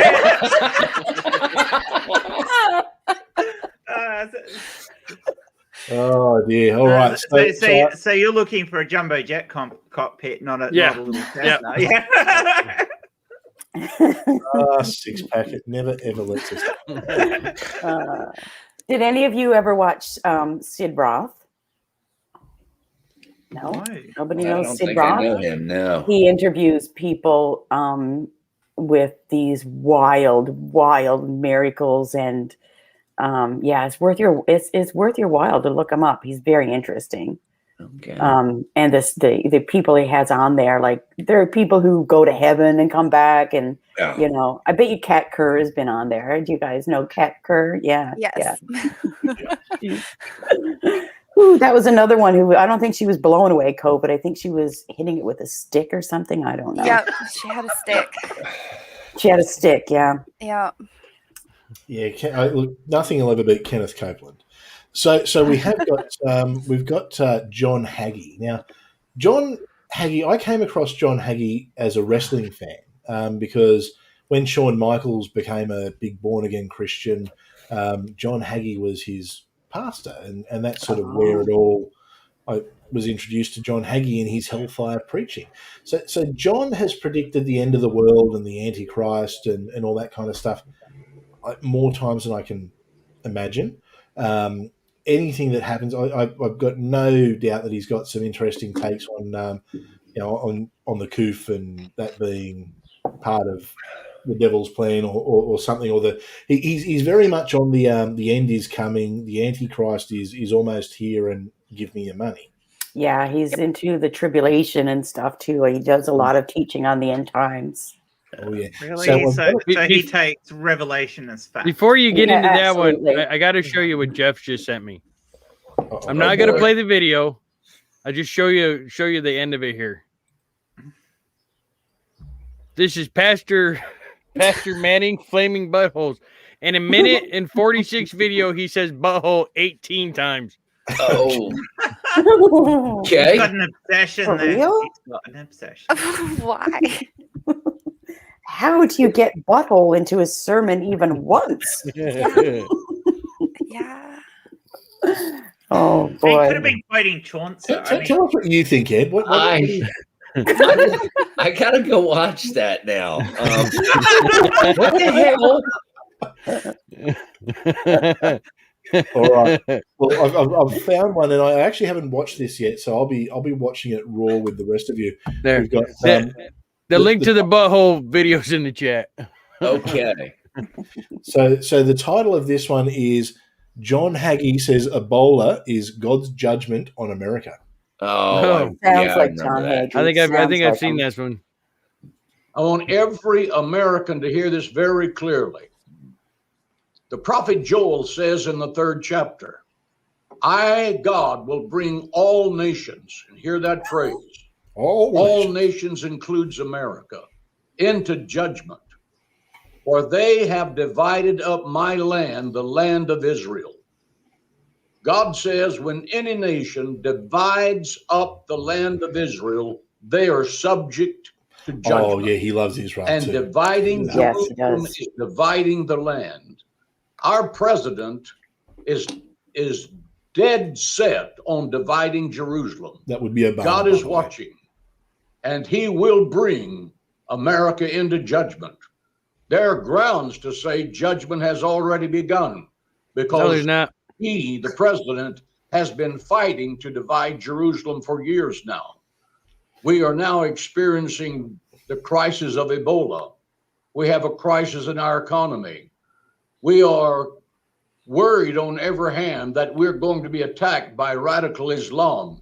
And there's some very rational voices saying we are their next target. We are a nation. That'll do with John. That'll do it. Ah, he's looking a lot older than when I saw him. It did. Wow. He had no neck. It was almost like it was scrotum face, and it was the weirdest thing. Yeah, he's just a giant cockpit. Yeah, he is one of the most hateful Christians I think that's out there. Yeah, you know, without a shadow of a doubt. Yeah, he weaponizes everything. Oh yeah, my guess would be that he only wears a tie at the pulpit to stop his foreskin going over his eyes. I would say that's a pretty safe bet. Yeah, he probably hasn't seen it for years. I wouldn't. Last turkey in the shop. But the way he sounds, though, like just the cadence that he uses, the way he, oh my God, it's just like evil. I mean, he's almost triggering. he anything to do with like anyone Islamic is, he virtually calls a terrorist, and there, it was all in. He's written that many books on it. I will give him one thing. I did actually use him as inspiration for a really good tithing talk once, and it's a pretty good one, actually, one of my better ones. Yeah. That's really anything to brag about, but it was asking for money. Yeah, he was good. He knew his stuff there, so it was he was better than Joel Osteen for inspiration on whenever it was tithing talk. I'd just go and watch those guys. But so that's a few of them. Now, what I don't know if you have all seen is, have you all seen Prayer Hour? Yeah.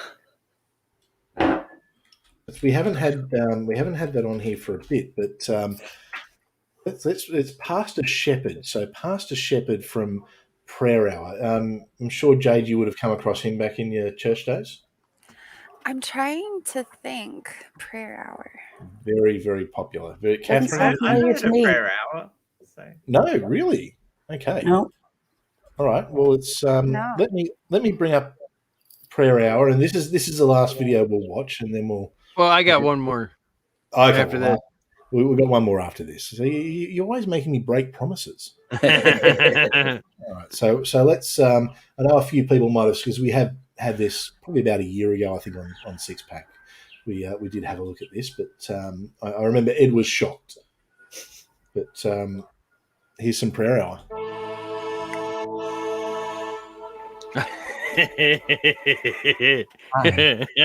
Ooh, Prayer Hour. I am so glad you're with us today. I am so happy that you're with us. Today on Prayer Hour, we're going to talk about an exciting opportunity here at Prayer Hour. Exciting things are happening here with God, and money's involved. Oh yeah. But I know there's going to be a lot of people asking for your money during the holidays. I knew it. What are the causes? Homelessness, AIDS, children starving. But here at Prayer Hour is the most exciting opportunity to give this holiday. Absolutely the most exciting. Fuck the kids. Because we are raising funds for, listen, a Jesus plane. Oh my God. Is this guy real? This One is of the not things real. the country needs so that I can carry out the Great Commission is my own private jet to fly around the world. No. And I have some drawings of what the plane would look like. Can you come in a little closer? I only want to It see a is a cockpit. Jesus plane. It ought to say Jesus plane on the Jesus. side. Be bigger for the bullets. 777 on the tail there. This will be the Jesus Definitely not 666 on the And you tail. also That's for have the sure. drawing of what it would look like on the bottom as it's flying over. Very concerned. No, this is not real. He's not real. Can't be. It would actually have Jesus, so that people can look up in the sky, and what will they see? Jesus. They will see Jesus. They will see. They will Oh see my. Jesus. A homeless child in Africa looks up. He's he can hungry. see He hasn't Jesus. eaten, but he looks up and he And sees. sees Jesus. And his little belly is full. Wow. Yeah. You can be a part of this. Wow. You can be a part of the Jesus plane by giving Just money. tell me where to send my money, dude. Sky and Take my see money. Jesus Take and my say, money. I did that. I put Jesus in the sky. I feel hypnotized. I feel hypnotized by this guy. You sending you money? That's out in the Jesus plane. And don't limit what God can do through you. Don't limit what you can give. Don't miss out. Don't. On the Jesus plane. I gotta go get my checkbook. I'll be right back. I teared up a little bit there. Yeah, I did too. I did too. That's a very unusual shape, Jesus, but whatever. So that's Pastor Shepherd and prayer hour. But that's not real, though, right? That's not real. That's not real, right? Well, let me tell you a story about Pastor Shepherd. Let me tell you a story about Pastor Shepherd. No, it is a parody, but people used to send money to prayer hour. People actually sent money, yeah. People were actually sending money. They were sending him money, and he had to say, "No, this is not real. This is a parody." So there were people in the world who said, "I know that there are hungry people and homeless people, But he needs this a guy Jesus needs plane." a Jesus plane." Oh yeah. Yep. For those people in Africa to look up when they're hungry and no, yeah. Jesus is there for them. Right. Yeah, absolutely. While they're starving and dying. He's got a big heart. He's got a big heart. And we can always release the toilet down to them, and then So, are you guys ready for John Jacobs and the Power Team? Yes. Bring it on. Bring it on. Very much so.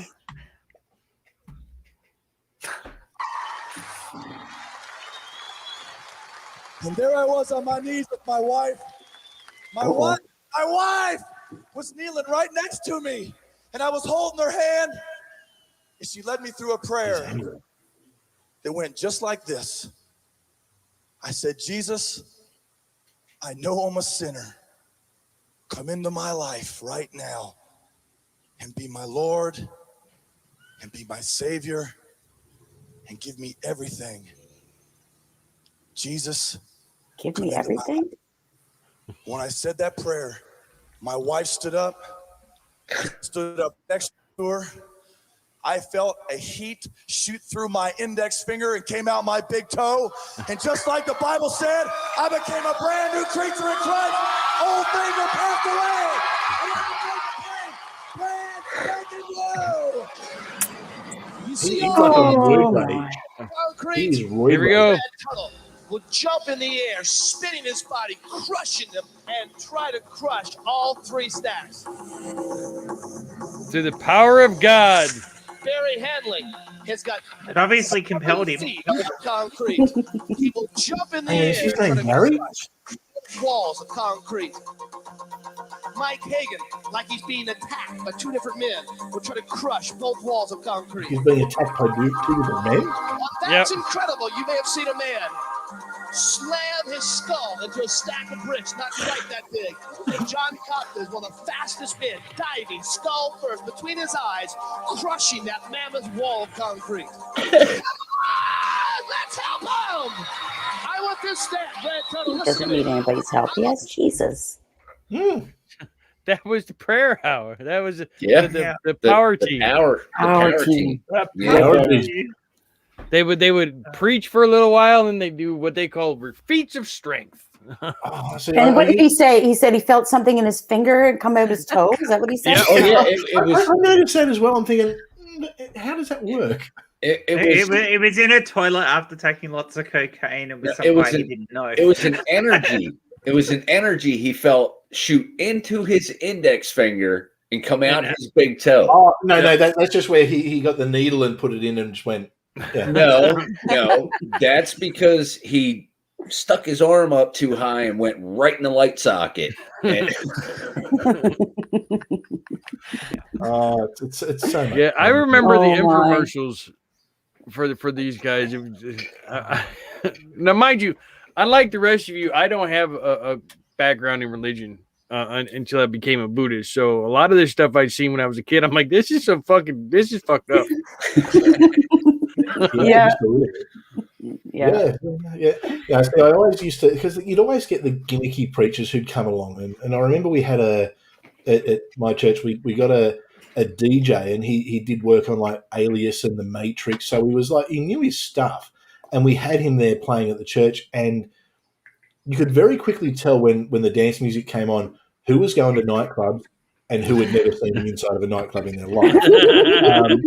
There were a few who were doing the Ed Boogie, and then there were a few that were doing like the what do they call it, where everyone gets in the conga line, and it's just like those people have never been to a nightclub in their life. And I remember there was one girl, and she was really like very much a very pious girl, I think you would say, at the church.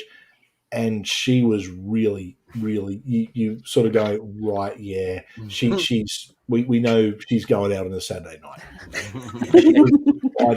But you'd get them, and then they do that because it was their gimmick, and then they'd want to give you the gospel, and if anyone wants to know Jesus, because you'd have to bring all your friends along to convert them. Hey, we're going to a really cool rave at my church.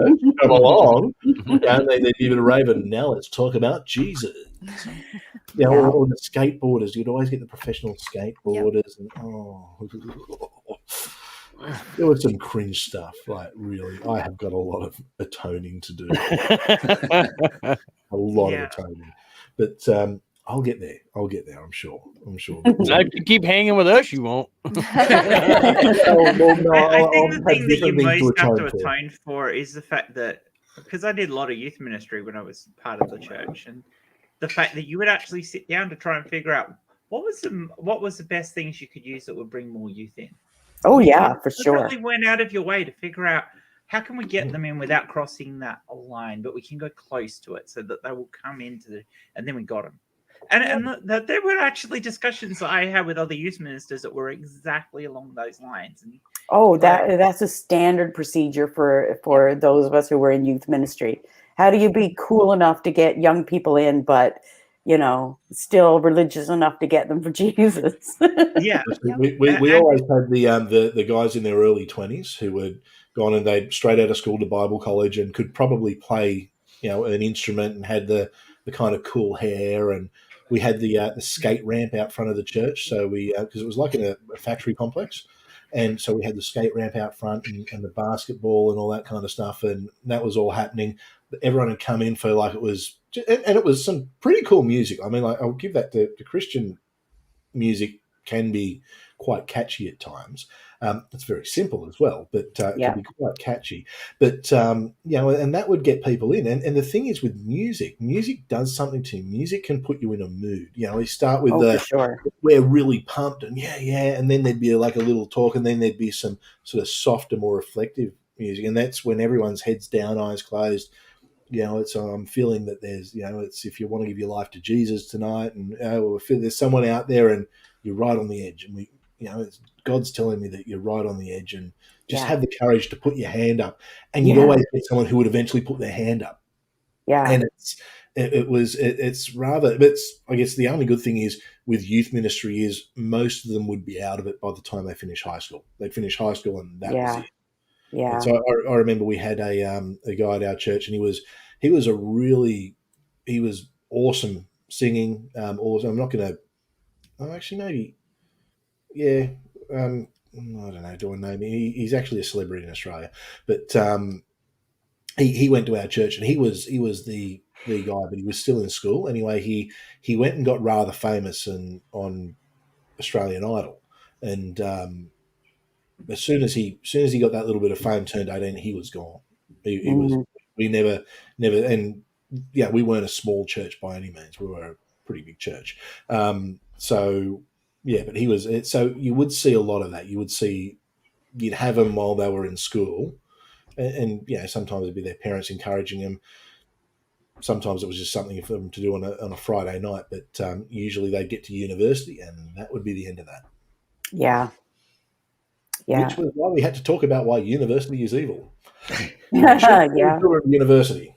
Yeah. Something about getting exposed to other ideas and people. Hey. Yep, funny that. Anyway, we're coming up to 2 hours, so we might actually wrap it up there because it's getting close to midnight where I am, and believe me, I do need my beauty sleep. Plus, it's my son's 7th birthday tomorrow, and I can guarantee that rather early in the morning I am getting jumped on the insistence of presents, and he's already told me that he's in charge of all of us for 24 hours. I'm just like, you think, buddy? That's what you think. But I feel bad for him because he was meant to have a birthday party, and because we're in lockdown now, we've had to cancel his birthday party, and so we've kind of gone a little bit over the top with the presents for him and got him a cake and told him he can choose lunch and dinner, which is good because he picked sensible things. So we'll see how that goes. But I wish I could go back in time to when my kids were 7. Not me. Mine are all grown. I can send you a couple. I can send you a few.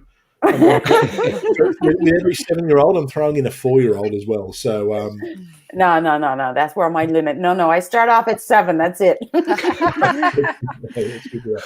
All right. So it's so this week coming up, we've got obviously we've got conspiracies on Wednesday. That'll be fun. We're looking at the Men in Black. So I think Jen, you're joining us for that one, aren't you? I am. Excellent. Yep. That'll be a lot of fun. We are going to. I think we should just organise what we did last night. We need to do that again. I think we just need to. That was so much fun. What did you do last night again? Tell me what you did last night. Open chat. We just sat around and bullshitted for two and a half hours. Yeah, just. I was on a different I was on a different channel yesterday. I was on with the 604 Atheist and Neil. Yep. Neil, yeah. He's such I like him.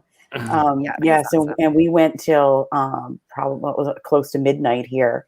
And so I went to bed and got up and got ready for this one. He's such a decent guy, actually, Neil. He's one of the biggest blood donors, I believe, in Canada. Mm-hmm. Is that right? Yeah. His father was like the biggest blood donor who gave more blood donations than anyone. Like I think Neil said not too long ago he finally surpassed his dad. Oh wow! Okay. Wow. Well, I think he passed him or he's coming close. Wow. But yeah, every time he gives blood, he takes a picture in front of they got one of them big like posters. Yeah. He's got a picture of his dad on the poster for giving blood. So every time he gives blood, he stands there and takes a picture with it. Cool. Well, I'm on the east coast of Canada, and there's like enough mosquitoes here. I kind of think that I might be the biggest blood donor here in Canada, but I'll let Neil have it. Whatever. No, he's a really good guy, actually. It's so. Where can we see you? What have you got coming up? I'm on a few more podcasts. I have one every day for the next week, I think, and. It's so strange because I'm trying to carve out enough time to start my own podcast. But I'm having too much fun. People owe you a favor as a guest. So I'm having more fun as a guest. Come on and like just kind of mess up you guys. I have no pressure. Well, just so you're aware, it's taken us 2 years to get this far. Oh, very good. Yeah, I mean, people can find me on Facebook. I have a blog on Facebook called Unordained, and I'm working on a memoir right now of coming out of faith and into reason. So, yeah. Well, when that comes out, we'll make sure that we push that pretty hard. Yeah. Cool. There's some good support in the community, especially when you get something out. It's I think everyone's got a couple of copies of Dr. Josh's books. Yeah. If you don't, you should, because Dr. Josh is awesome. Jen, you've always, you're on 20 streams today. No, I wasn't. I was not. This is my fourth stream today. There we go. Look, everyone, go to Jen's channel, follow her on Twitter, and you'll get the links to about 1,000 different things that she's going to be on. Sometime tomorrow, I will be doing another Schrodinger's bathtub. That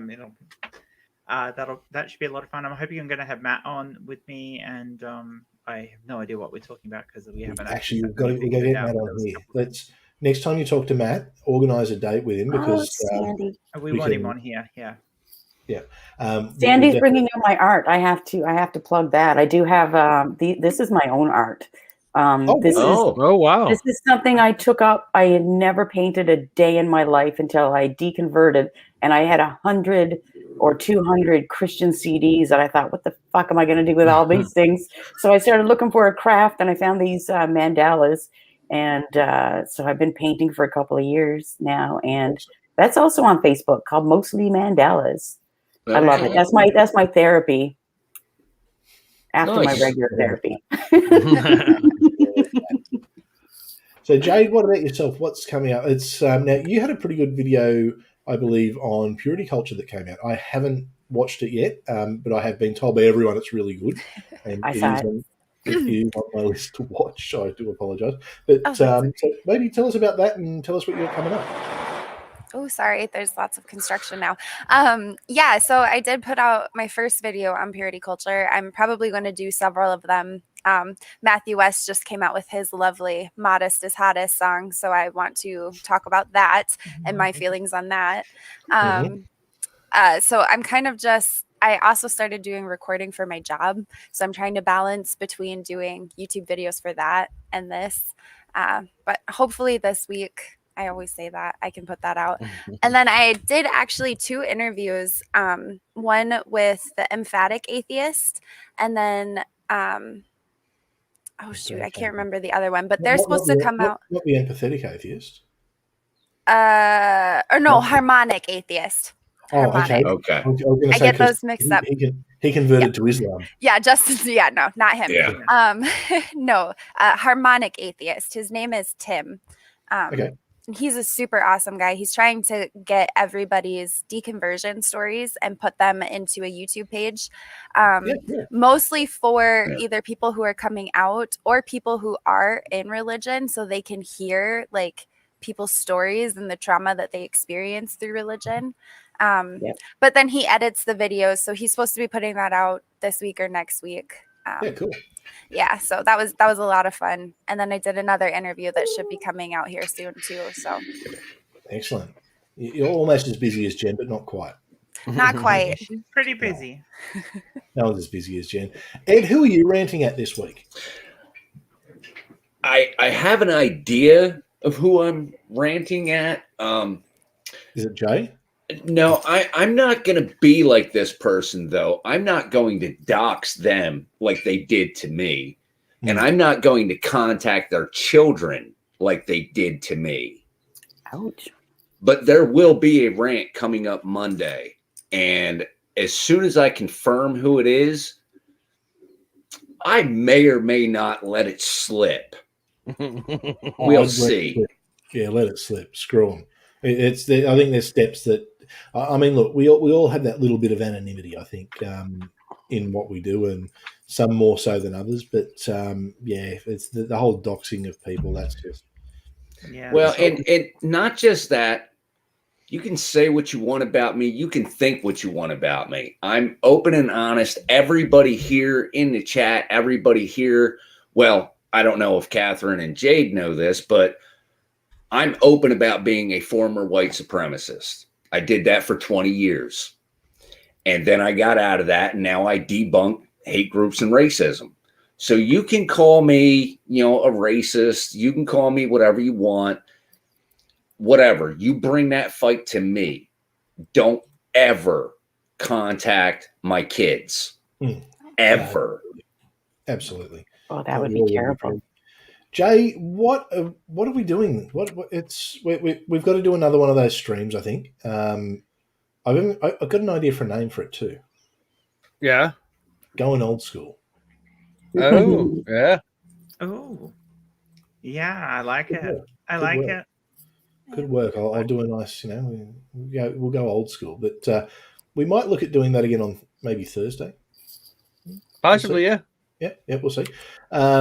Six pack next week. We've got Steve McRae and Cheshire Vic coming on, which should be a lot of fun. I love Steve. I know not everyone likes Steve. I like Steve. I was on a stream with him and Chesh this morning.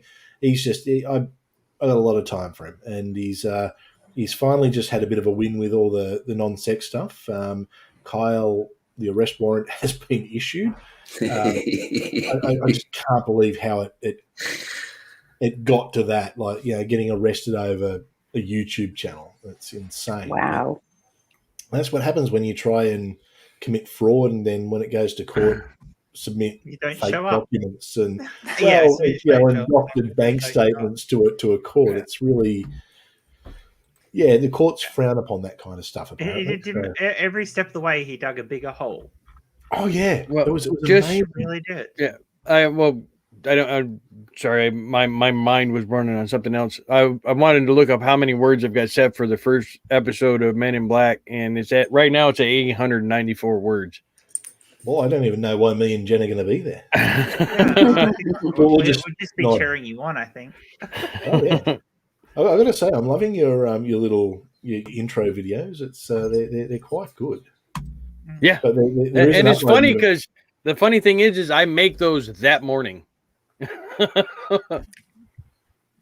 It's how these things work. Yeah, I do that on purpose, because if I don't do it that morning, I'm gonna try and do too much to it, and I'll ruin it by trying to think too hard. So I do it when I get home from work before the show starts, and I get it in there, and it's like simple, to the point, and it's good to go. Like I said, if I try to do it like this weekend, it'll be like 10 minutes long and it won't make any sense, and it'll just Yeah, that's fair enough. All right. Well, on that note, we might call it a night there, or morning, or whatever. So wherever you are on this beautiful planet that we all occupy, have a very good morning, afternoon, evening. We'll catch you all later. Big water, my friends. Bye.